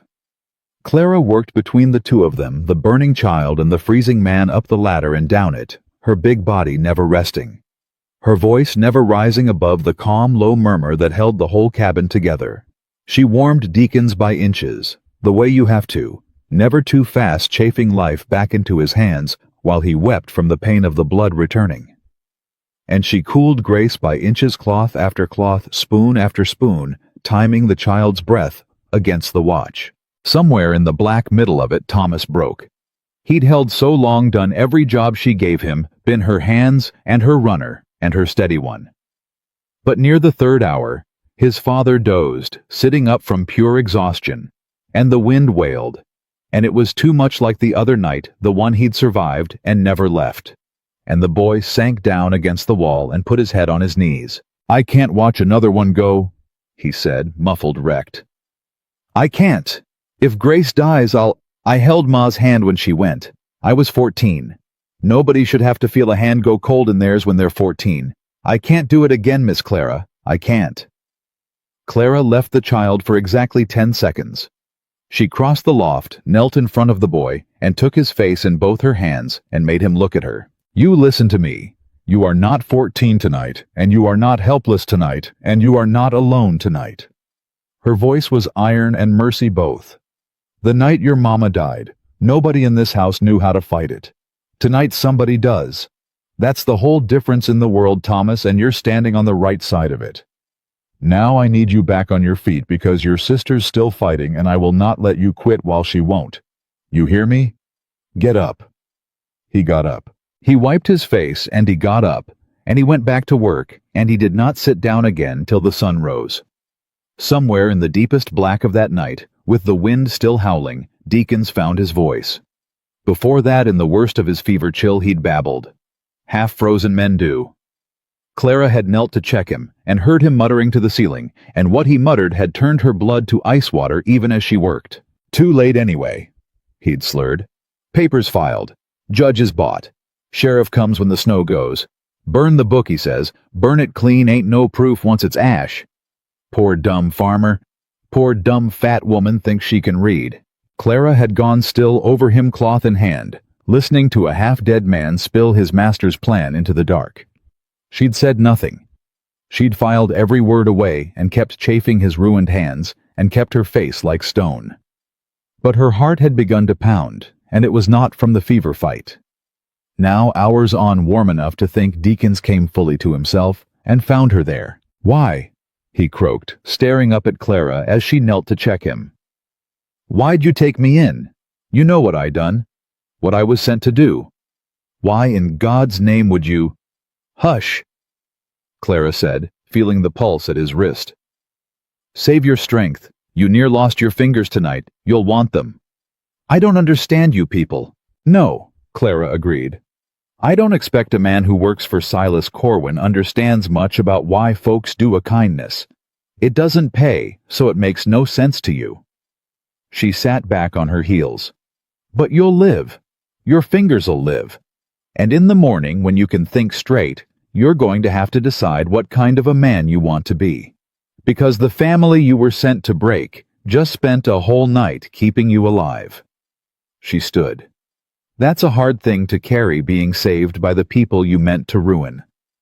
I've never yet seen a man carry it and stay the same. She went back up the ladder.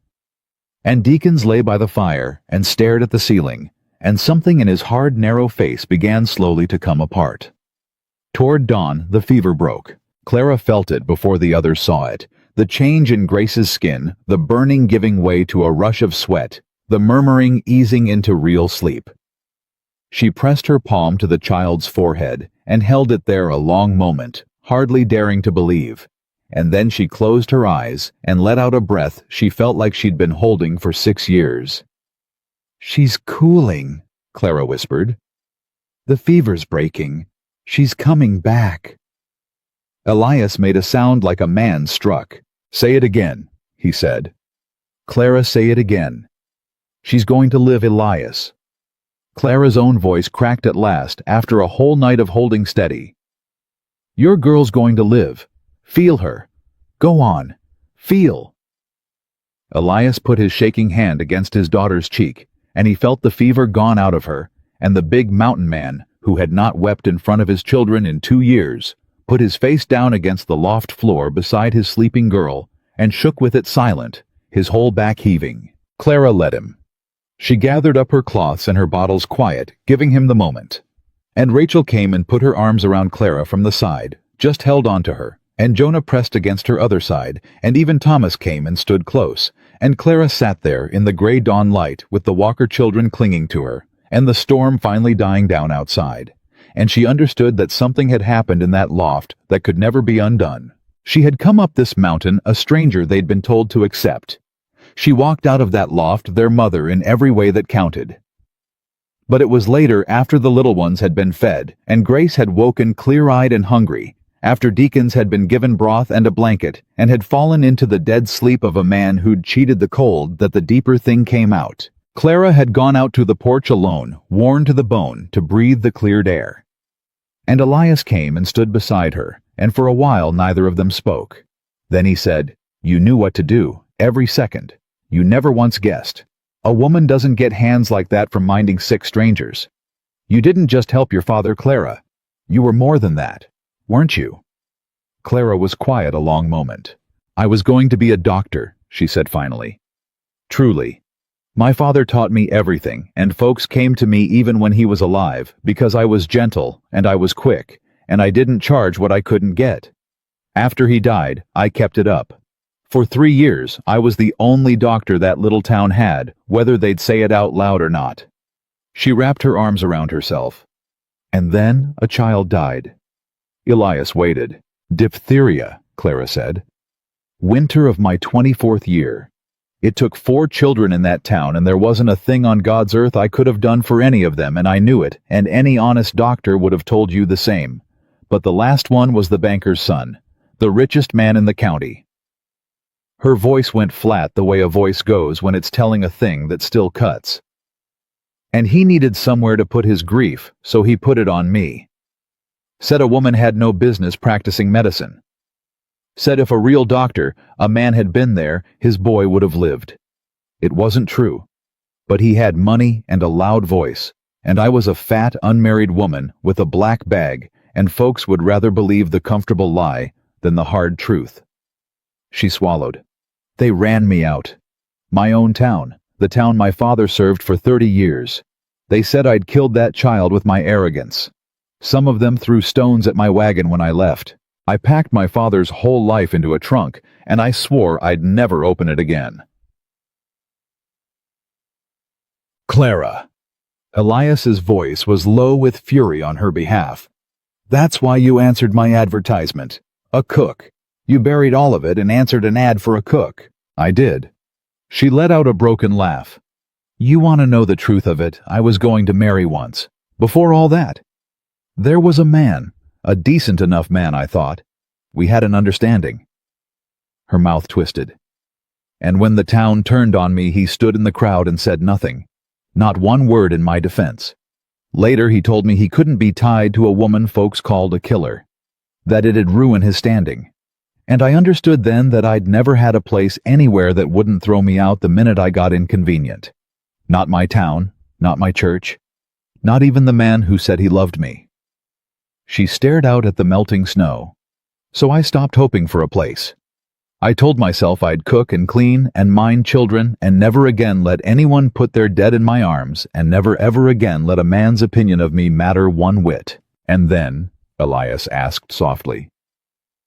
And then a little girl started burning up in a snowstorm, and I opened that trunk without a second thought, and I remembered who I am.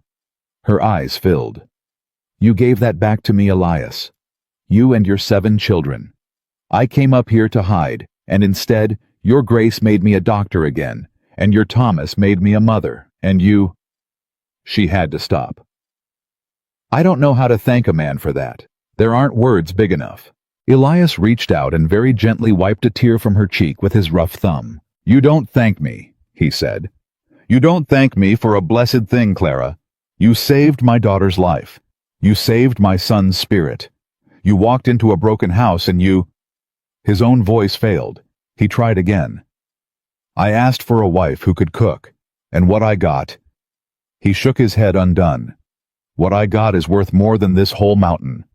More than the land. More than anything Corwin could ever take. And I have been too proud and too scared and too full of a dead woman's memory to say it, but I'm saying it now. You are the best thing that has come into this family's life. And I don't want you here because you cook. I want you here because it's you. Do you understand what I'm telling you? Clara looked up at him.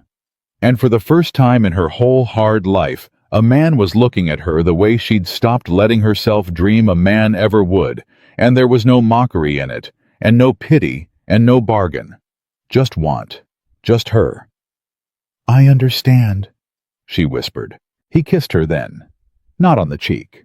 And Clara Bennett Walker, 27 years old, and told 1,000 times that nobody would ever want her kiss the mountain man back on his own snow-cleared porch, and for one perfect moment, the whole cruel world she'd walked through fell away to nothing. Then from inside the cabin, Deakins' voice called out ragged and urgent. Walker, Mrs. Walker, you'd best come in here. There's something you got to know and it can't wait, and God forgive me for the part I played in it. They went in. Deakins had pulled himself up to sit against the wall, wrapped in the blanket, his ruined hands trembling in his lap. He couldn't look at them. He looked at the floor. I owe you my life, he said. I know it. You could have let the cold take me, and no court in the territory would have blamed you, and instead, your wife spent the night keeping me breathing. He shook his head. I've done bad things, Walker. For Corwin. For money.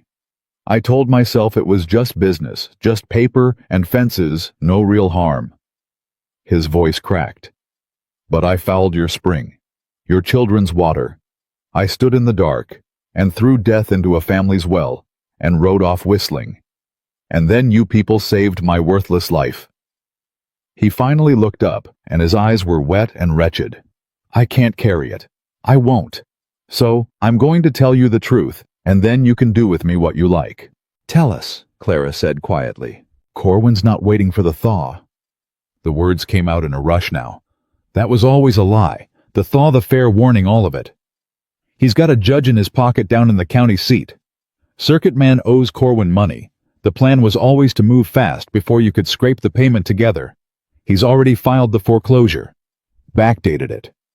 The second this storm clears, the sheriff rides up here with the paper and puts you and these children off this land at gunpoint, legal as Sunday. And there's not a thing you can do about it." Deacons swallowed hard. "And that ledger, Mrs. Walker, the one you found, the one with his real figures in it. He knows you saw something. He watched your face when you left, and he's no fool. He's going to burn it. The moment the trail opens, he burns that ledger, and once it's ash, your proof's gone, and it's just a fat farm wife's word against a banker and a judge." He put his face in his ruined hands. "You've got until the snow melts. That's all. Once that sheriff comes down that road, it's over." The cabin went silent. Clara stood very still. Grace slept safe in the loft. Elias's kiss was still warm on her mouth. And down the mountain, past 3 feet of snow that was already in the new sun, beginning to soften and drip from the eaves, a man was waiting to take everything from the family she had just fought all night to save. She looked out the window at the melting snow. Then she looked at the trunk still open on the floor, her father's whole life spread out inside it. The medicine that had saved Grace, and the ledgers that could save the rest. "How long?" she asked, and her voice was steady as stone. "Until that trail opens." Deacons wiped his face. "Day, maybe 2. The sun holds like this." "Then we've got a day," Clara said. "Maybe 2. She closed the trunk lid with a soft final sound and stood over it, and the exhaustion was gone from her, now burned clean away, replaced by the old cold fire that no town and no banker and no diphtheria winter had ever managed to put out. To beat a banker to a fire and get a stolen ledger in front of an honest court before a crooked judge and a hired sheriff, throw 7 children off the only home they've got left. An honest court. Elias's laugh was bitter. "You heard him. The judge is bought. There is no honest court, Clara, not for the likes of us. It's Corwin's town, Corwin's judge, Corwin's law. His judge sits the county seat," Clara said. "But a foreclosure filed crooked backdated in front of a witness who'll swear to the fraud that doesn't have to stay in his county." She was already pacing now, thinking out loud fast. "There's a federal marshal rides this territory. Answers to Denver, not to any bought circuit judge. A land fraud, a rigged note, a witness willing to testify. That's the kind of thing pulls a marshal off his horse and into a courtroom. We don't fight Corwin on his ground. We go over his head. That's 2 days hard ride even in good weather. In this, then it's a hard ride." Clara turned to face them all. Elias, Thomas, the frightened faces of the children who'd crept in from the loft, and Deacons, the ruined man on the floor who'd just handed her the truth. "But I did not sit up all night pulling this family back from the grave to hand it over to a thief in the morning. Elias, hitch the wagon the second that snow gives an inch. Thomas, you're coming with me. Rachel, you're in charge of the little ones till we're back, and you've done it before, and you'll do it fine." "You can't go," Elias said. "It's you he's afraid of. If Corwin knows you're the one who read that ledger, and you're riding for a marshal, Clara, he'll do anything. He's already proved he'll poison children. What'll he do to the woman who can hang him?" "Let him try," Clara said, and there was something in her voice that made even Deacons go quiet. "I have been thrown out of every town that ever tried to break me, Elias, and I am still standing, and I am done running. I ran from Missouri. I will not run from this mountain. This is my home now. These are my children now, and no smooth-talking thief in a good coat is going to take them from me." She looked down at Deacons. You saved us tonight by telling us this. Now I'm going to ask you to save us all the way. When we get that ledger in front of a marshal, you're going to stand up and swear to every word you just said, against Corwin. Will you do it?" Deacons looked at the family he'd been sent to destroy, and the woman who'd sat up all night pulling him back from the dead. "Yes," he said. "God help me. Yes, I will. Whatever it costs me." "It may cost you plenty," Clara said. "He'll come after you hard a man who turns on him." "I near died alone in the snow tonight for that man," Deacons said quietly. "And it was his enemies that carried me in from it. I know now which side a man ought to be on. Let it cost what it costs." And Clara Walker nodded once and turned to the window where the sun lay bright and pitiless on the softening snow, already dripping, already opening the road, and she began to plan the impossible. The plan was still forming in Clara's head when Deacon spoke again, and what he said stopped it cold. "There's more," he rasped. "You need to hear the whole of it before you decide anything. Because you're being kind to me, and you don't yet know what you're being kind to." "Say it," Clara said. Deacons couldn't meet her eyes. "That night, the storm. You want to know why I was up on this mountain in weather that near killed me?" He drew a shaking breath. "Corwin didn't send me to foul the spring again. He sent me to end it, for good. He gave me a can of coal oil and a box of matches, and he told me to wait till you were all abed and set the cabin and ride off and let the storm cover the tracks." His voice broke entirely. "He told me a fire in a blizzard up a mountain, with no doctor and no help, nobody'd ever call it anything but an accident. A tragedy. A family that froze and burned because a poor man couldn't keep his chimney safe. The cabin had gone so quiet Clara could hear the snowmelt dripping from the eaves. "He sent you," Elias said very slow, "to burn my children in their beds." "Yes." Deacons put his face down. "God forgive me, yes. And I climbed up here with the oil, and I stood outside your window in the dark, and I looked in, and I saw—" He was weeping now, openly. "A hard man come all the way apart. I saw your wife braiding the little one's hair by the fire. That's all. Just that. A woman braiding a child's hair. And I couldn't do it. I threw the can into the snow, and I turned my horse, and I ran, and the storm took me, and I got what I deserved near enough." He looked up wretched. "Your family didn't just save a stranger last night, Walker. You saved the man who came to kill you. That's the truth of it. Now you know. Do with me what you want." For a long, terrible moment, nobody moved. Thomas had gone white as bone. Rachel had her hand over her mouth. And Elias. Elias took one step toward the man on the floor, and his fists were shaking, and there was murder plain in his face. "Elias!" Clara didn't shout. She put one hand flat on her husband's chest. "No. He came to burn my babies alive. And he didn't. He couldn't. He broke Elias. A man that Corwin owned body and soul, and something in him broke rather than do it. And that something is the only reason your children are breathing this morning." Clara kept her hand steady on his chest, her eyes locked on his. "You kill him. Now you lose the one witness who can put Corwin's neck in a noose. You kill him, now you become the thing Corwin wanted you to be. And you leave 7 children without a father because they will hang you for it, kissed by a marshal or not." She pressed harder. "I know you want to. I want to. Lord help me. I held Grace's breath in my own mouth last night, and part of me wants to throw this man out into what's left of the storm. But we don't get to. We are better than the man who sent him, or we are nothing. Now step back." Elias shook. Then he stepped back. And Deacons let out a sob of pure relief, and Clara turned to him hard as flint.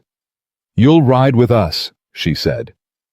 "You'll say every word of that to a federal marshal under oath, the arson and the poisoning and the crooked note and all of it.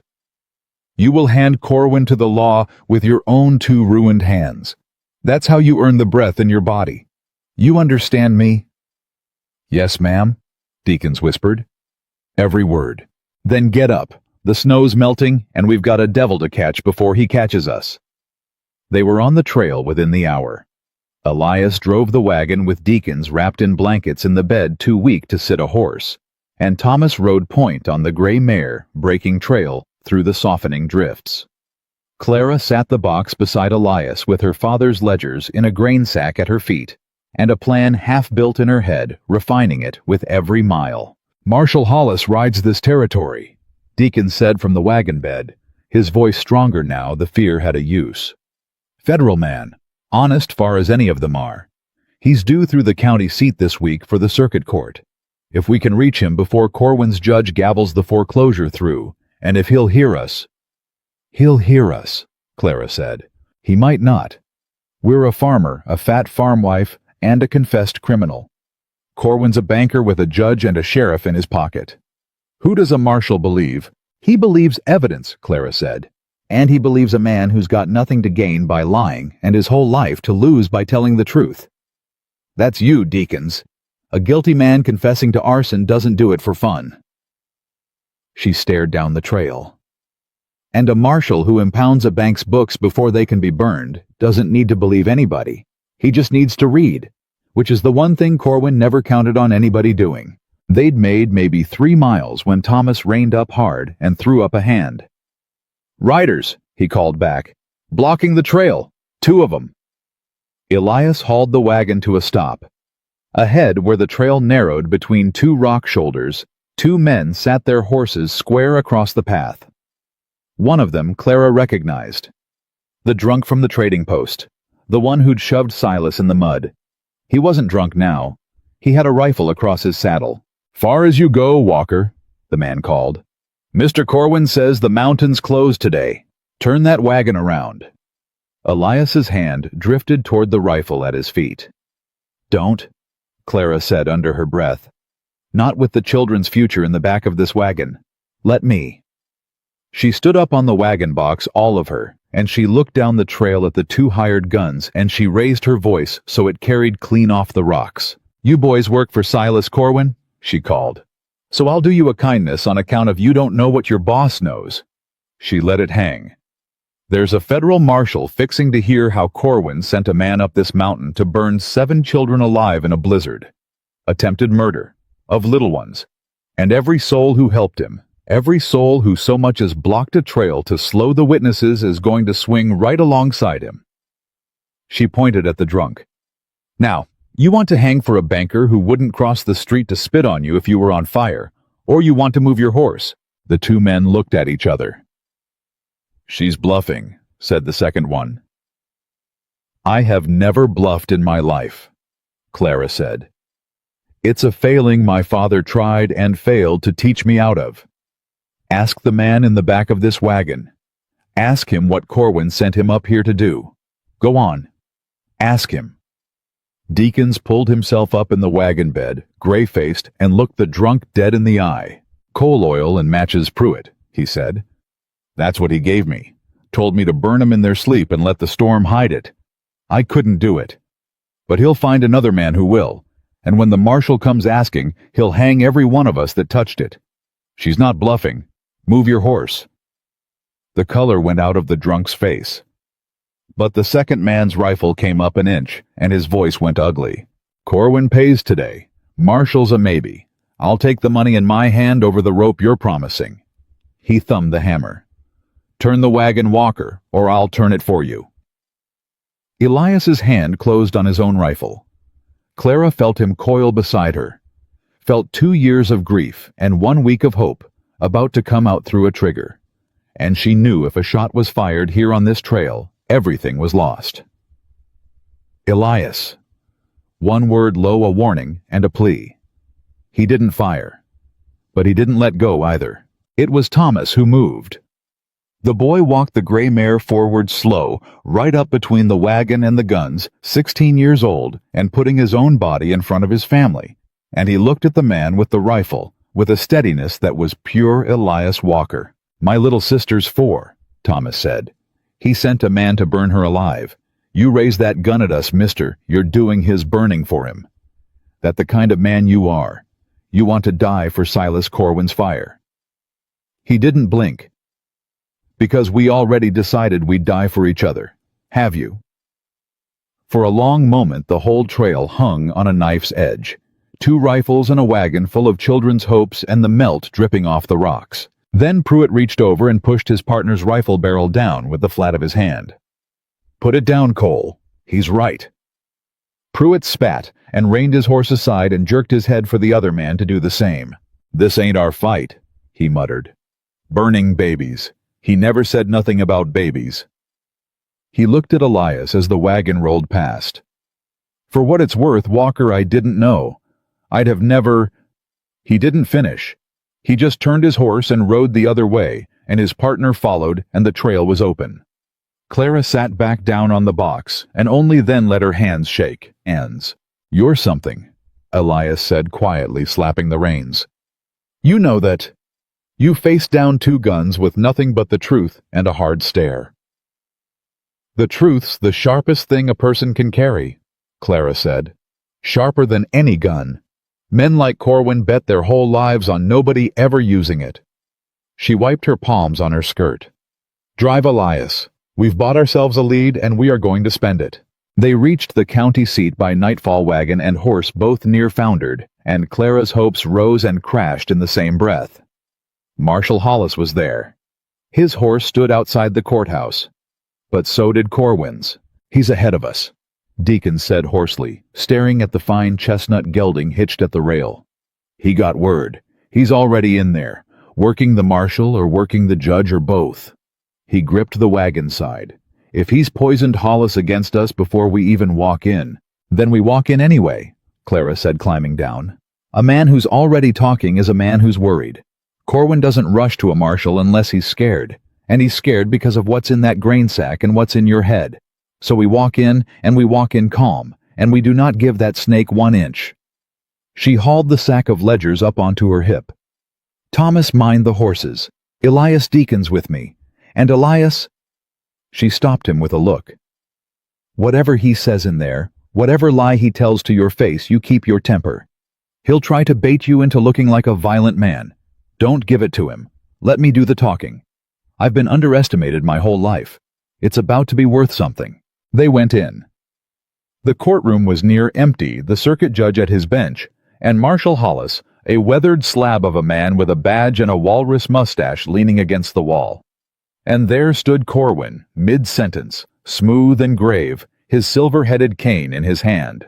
"And I'm afraid the poor man's simply desperate, Marshal," Corwin was saying. "A widower deep in debt made a series of unwise ah." He turned as the door opened, and his face did a thing Clara savored, the smooth mask slipping just a hair before he caught it. "Speak of the devil, Walker, and his wife. Marshal, this is the family I was telling you about. You'll forgive their state, mountain folk. Marshal Hollis." Clara stepped forward before Corwin could go on and set her grain sack down on the nearest table with a heavy thump. "My name is Clara Walker. That man has just spent his breath poisoning you against us before we could say a word, which is exactly what a guilty man does. I'd ask you to unhear it and let the numbers talk instead. Numbers don't lie. Men do." The judge banged his gavel.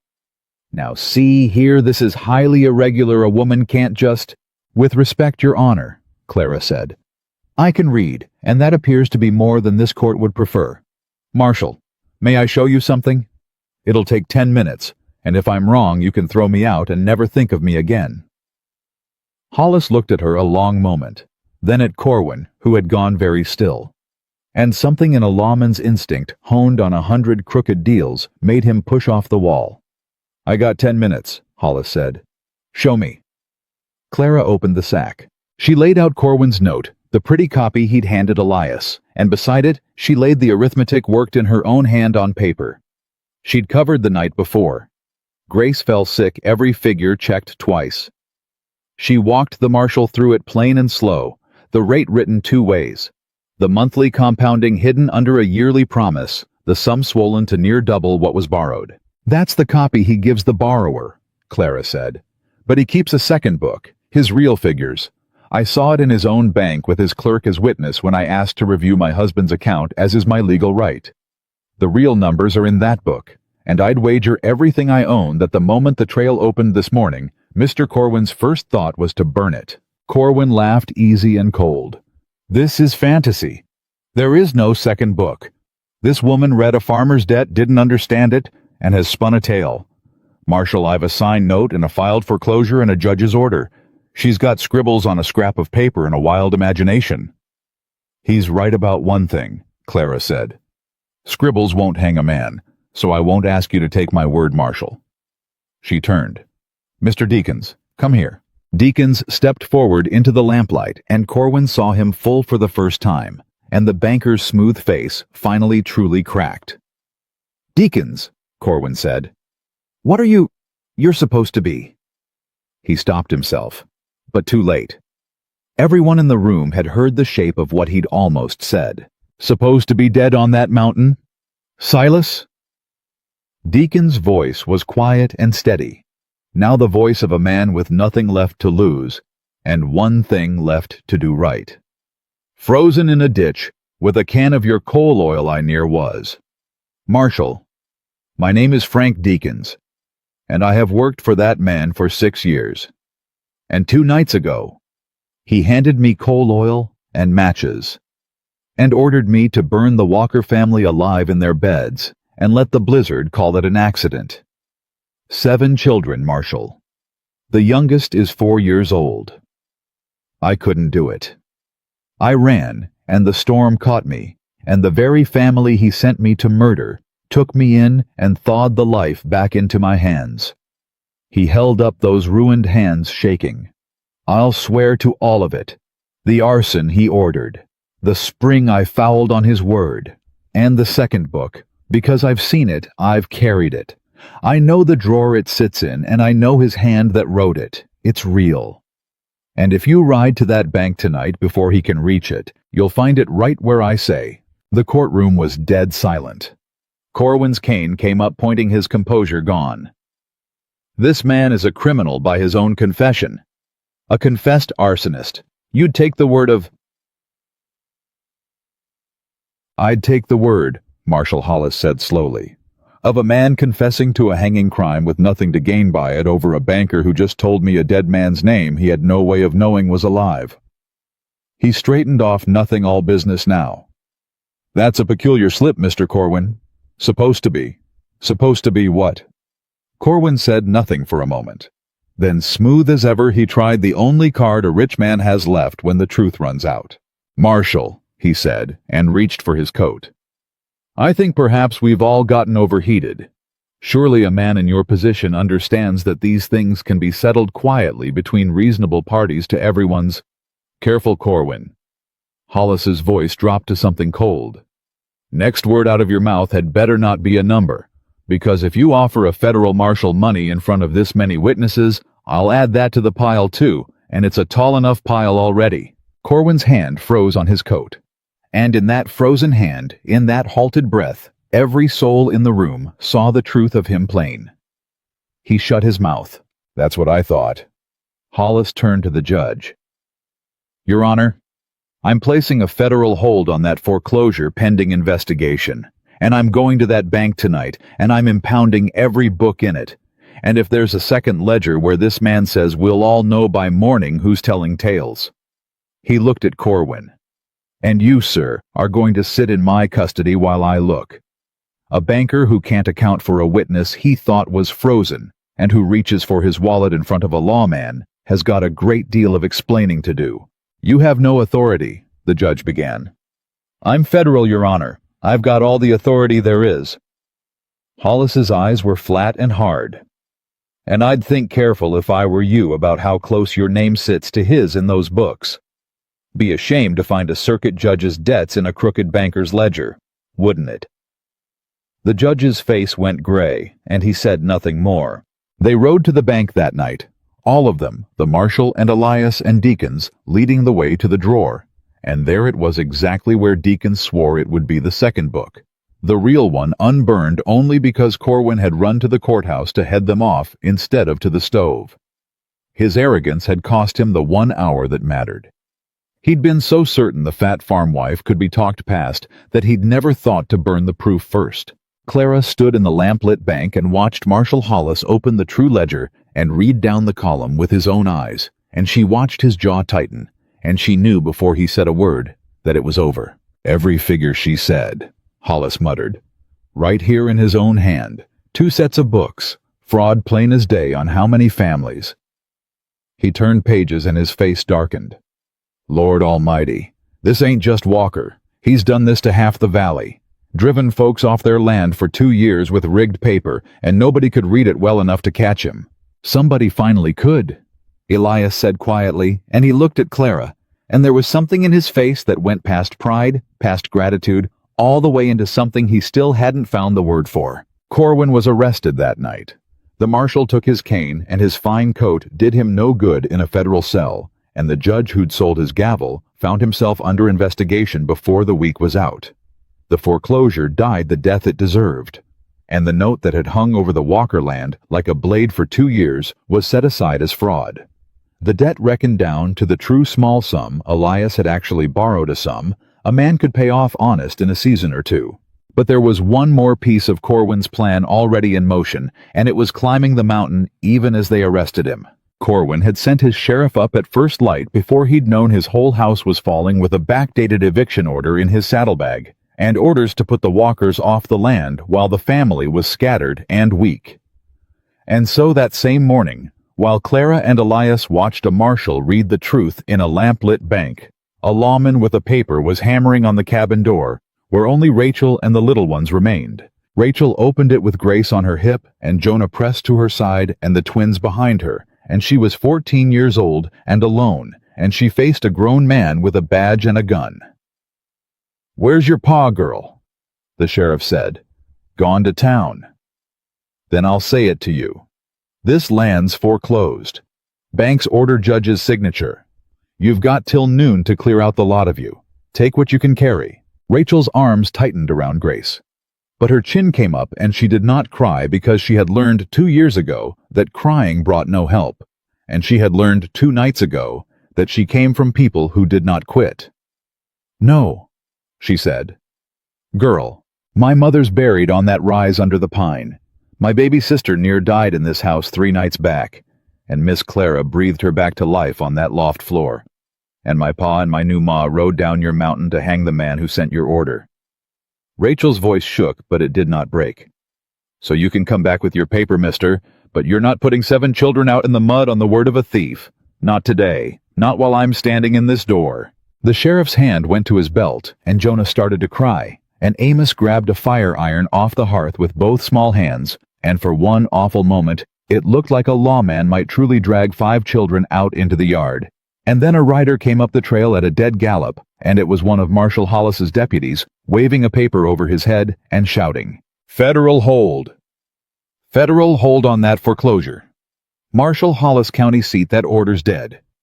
Sheriff Corwin's in a cell, and your judge is under investigation, and if you lay one hand on those children, you'll share his cell." The deputy hauled his lathered horse to a stop between the sheriff and the door. "Marshal says you're to stand down and ride home, and pray he doesn't find your name in the banker's book." The sheriff looked at the paper. He looked at the girl in the doorway with the baby on her hip and the boy with the fire iron. And whatever he wasn't fool enough to hang for Silas Corwin. He got on his horse and he rode back down the mountain, and he did not come again. Rachel shut the door and slid down against it to the floor, and finally let herself shake, and the children piled onto her, and they held each other in the reclaimed house, until the sound of their own wagon came up the trail hours later, and they knew for certain it was truly over. But it was the ride home that Clara would remember. They started up the mountain in the gray before dawn, and the news went with them somehow, the way news does, and by the time they passed through the edge of town, folks had come out to their porches to watch the Walkers go by. Not to jeer this time. Word of what Corwin had ordered had run through the valley like fire. 7 children he'd meant to burn, and a valley full of families he'd cheated, and the woman who'd caught him when no man could, Mrs. Halloran. The woman in the green dress stepped down off her porch as the wagon passed. She walked out into the road and put up her hand, and Elias drew rein. "Mrs. Walker," she said, and her voice wasn't unkind, now wasn't anything but ashamed and earnest. "I said a cruel thing to you outside that church, about your size, about Elias being desperate. She swallowed. I was a fool. You're the only soul in this valley with the wit and the spine to stop that man, and he'd have burned us all out one by one, and we'd have let him because we couldn't read our own ruin. She reached up into the wagon and pressed something into Clara's hand. A small worn Bible. It was my mother's.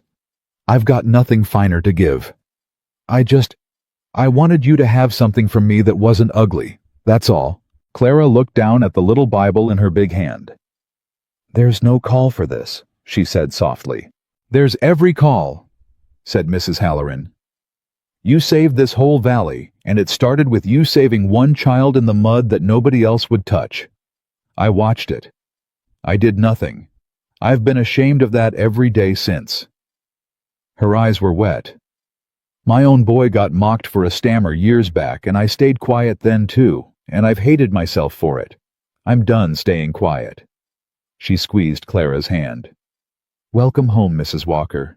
You belong here. If anybody says different, you send them to me and I'll set them straight. And she stepped back, and other folks along the road took off their hats as the wagon rolled by, and Clara Bennett Walker, who had been driven out of one town under a hail of thrown stones, rode back up her mountain through a town that bared its head to her. She didn't cry, but it was the closest she'd come in years, and Elias saw it, and he shifted the reins to one hand and took hers with the other, and held it the whole way up in front of the whole town, and did not care who saw. The children came pouring out of the cabin when they heard the wagon, all of them Rachel with Grace on her hip, and the little one shrieking with joy at the sight of them, and they swarmed the wagon before it had even stopped, and there was crying and laughing and everybody talking at once. Is it over? Miss Clara, is it really over? Do we get to keep the house? Clara climbed down and gathered as many of them as her arms would hold, which was a great many, because her arms were made for exactly this. It's over, she said. The land's yours. It always was. Nobody's ever taking this home from you again. Not him. Not anybody. You hear me? This is your home, for good. Grace wound both arms around Clara's neck and pressed her face into her shoulder. And you'll stay. The little girl whispered the same question she'd asked the very first day in the very same small, frightened voice. You promised. You said you wouldn't leave first. Clara held the child who'd stopped breathing in her arms 2 nights before the child she'd breathed back into the world with her own mouth, and she felt the whole hard road of her life fold down to this one small weight against her chest. I'm not going anywhere, sugar, she said. I told you that the first day, and I've never once broken a promise, and I'm not about to start with the most important one I ever made. She kissed the top of the little girl's head. I'm home. We're all home. And over the child's head she found Elias watching her, the mountain man who had ordered a wife who could cook and gotten something.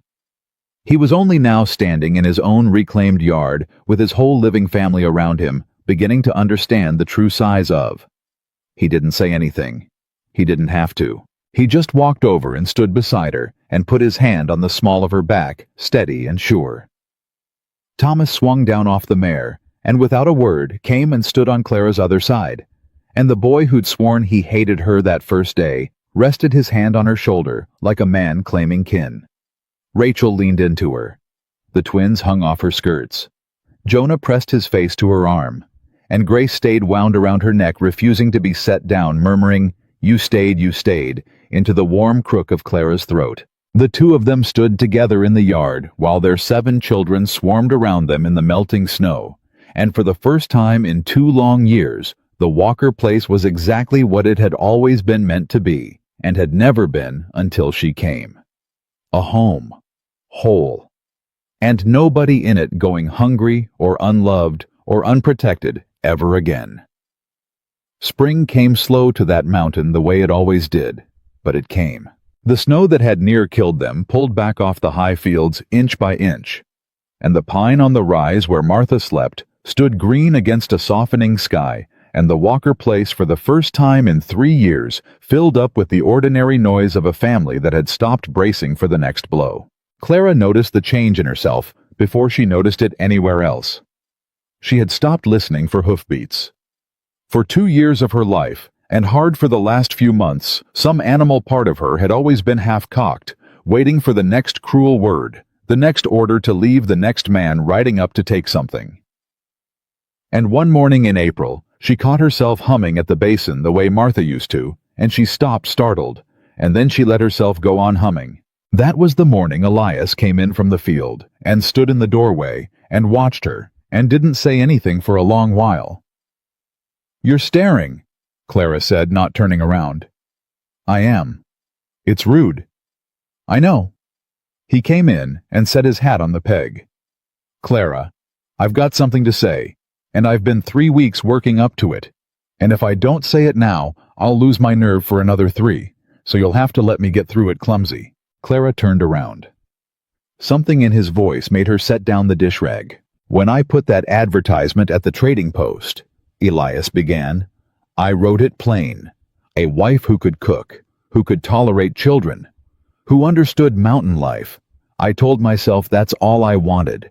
A hired thing with a ring on it so the house would run, and the little ones would live, and I wouldn't have to feel anything ever again."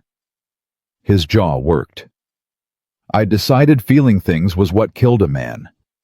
I felt everything for Martha, and then I lost her, and it near took me down into the ground with her. So I swore I'd never feel that much again. A cook. That's what I asked God for, something that couldn't break my heart."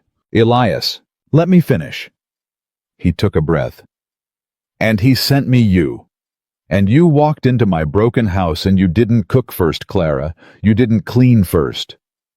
The first thing you ever did was kneel down in the mud and put yourself between my boy and a grown man's fist in front of a whole town for a child you'd never laid eyes on."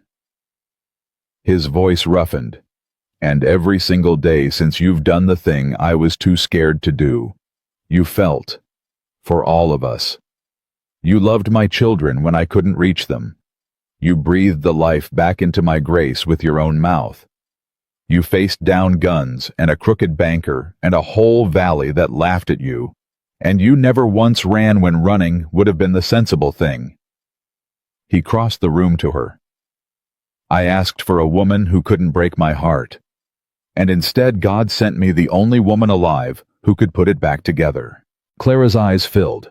She opened her mouth and found nothing in it. "I love you," Elias said. Simple, rough, final. "Not as a cook, not as a hired thing with a ring. Not because you're useful, though. Lord knows you're that. I love you, Clara Bennett, the way a man loves the person he can't imagine one more sunrise without. And I know we said business. I know I stood in this kitchen and told you I wasn't looking for it. I was a fool and a coward, and I take it all back." He reached into his shirt pocket and brought out a small band of plain gold, worn thin, and held it out in his big, rough palm. "This was my mother's, not Martha's. I'd never do that to you, and I'd never do it to her memory. My mother's.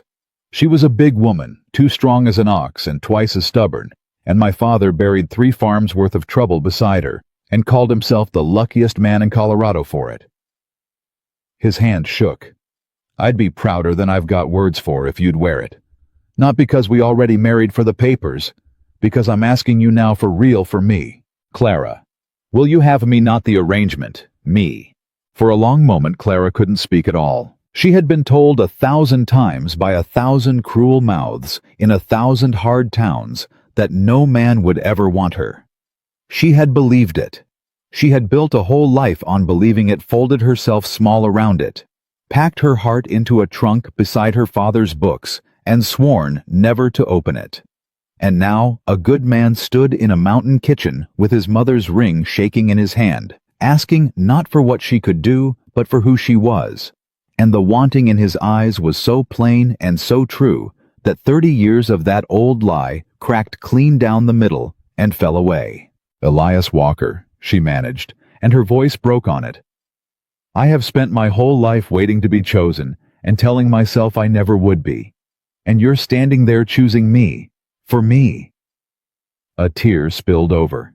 "Of course I'll have you. I've had you since the day you took your hat off in a muddy street. I just didn't dare believe you'd ever take mine." He slid the ring onto her finger, and it fit, because his mother had been a big woman too, and Clara looked down at the worn gold band on her hand and laughed and cried at the same time. Then Elias kissed her, and this time there was no preacher watching, and no panic in it, and no bargain behind it.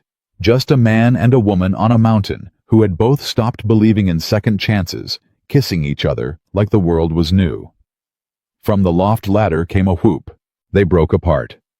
6 children were hanging off the ladder and crowded in the doorway, having watched every word of it, and Thomas stood at the front of them grinning like a fool. "Finally," the boy said. "We've been waiting on you two for a month. Grace kept asking when you'd figure it out."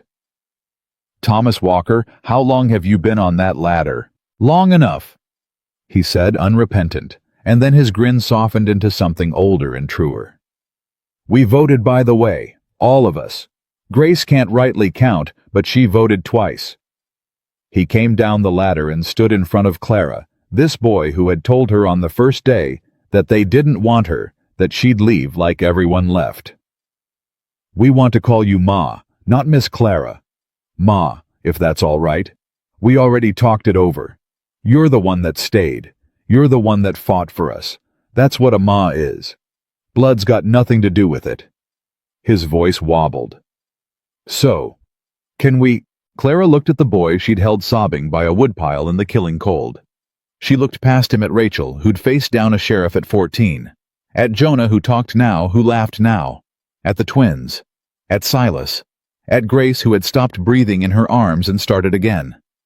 "Yes," she whispered. "Lord, yes. Nothing in this world would make me prouder."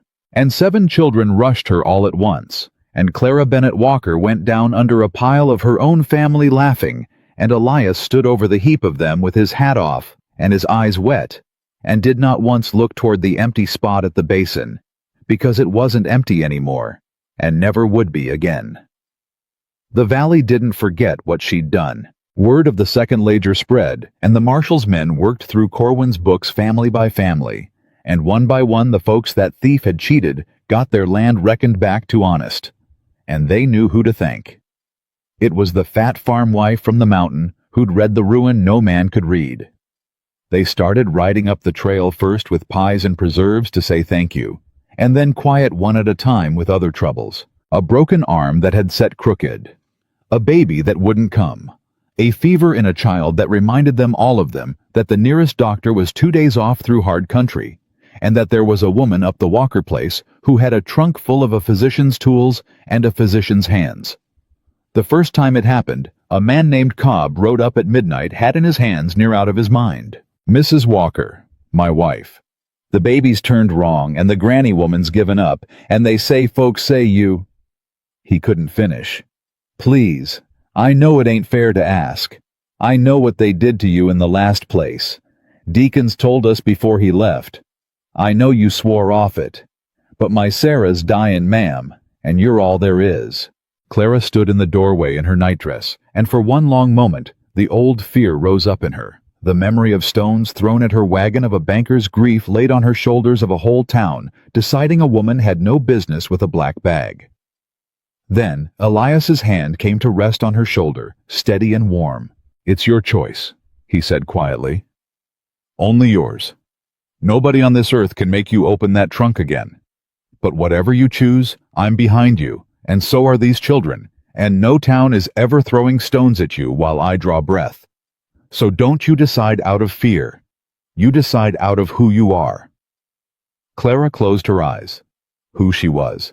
She had spent years letting other people's cruelty tell her who she was. A burden. A joke. A woman too big and too plain to want to kill or a fraud with a dead man's books.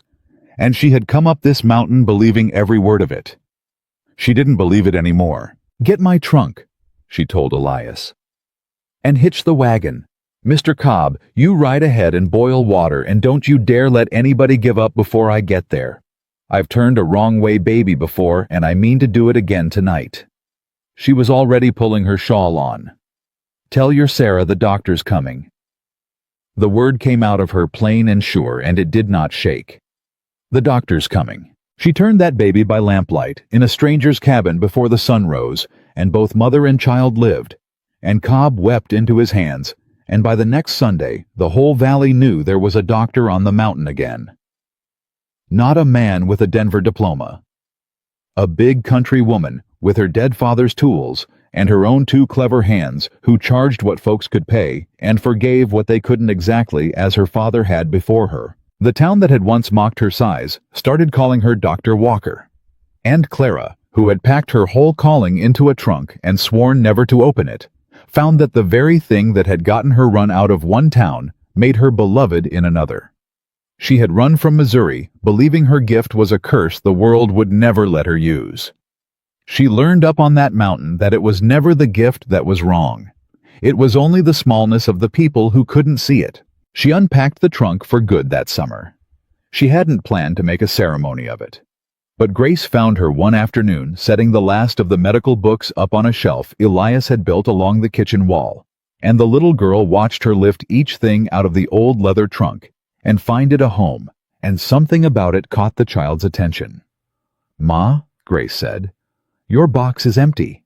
Clara looked. It was. The trunk she'd carried across 3 states.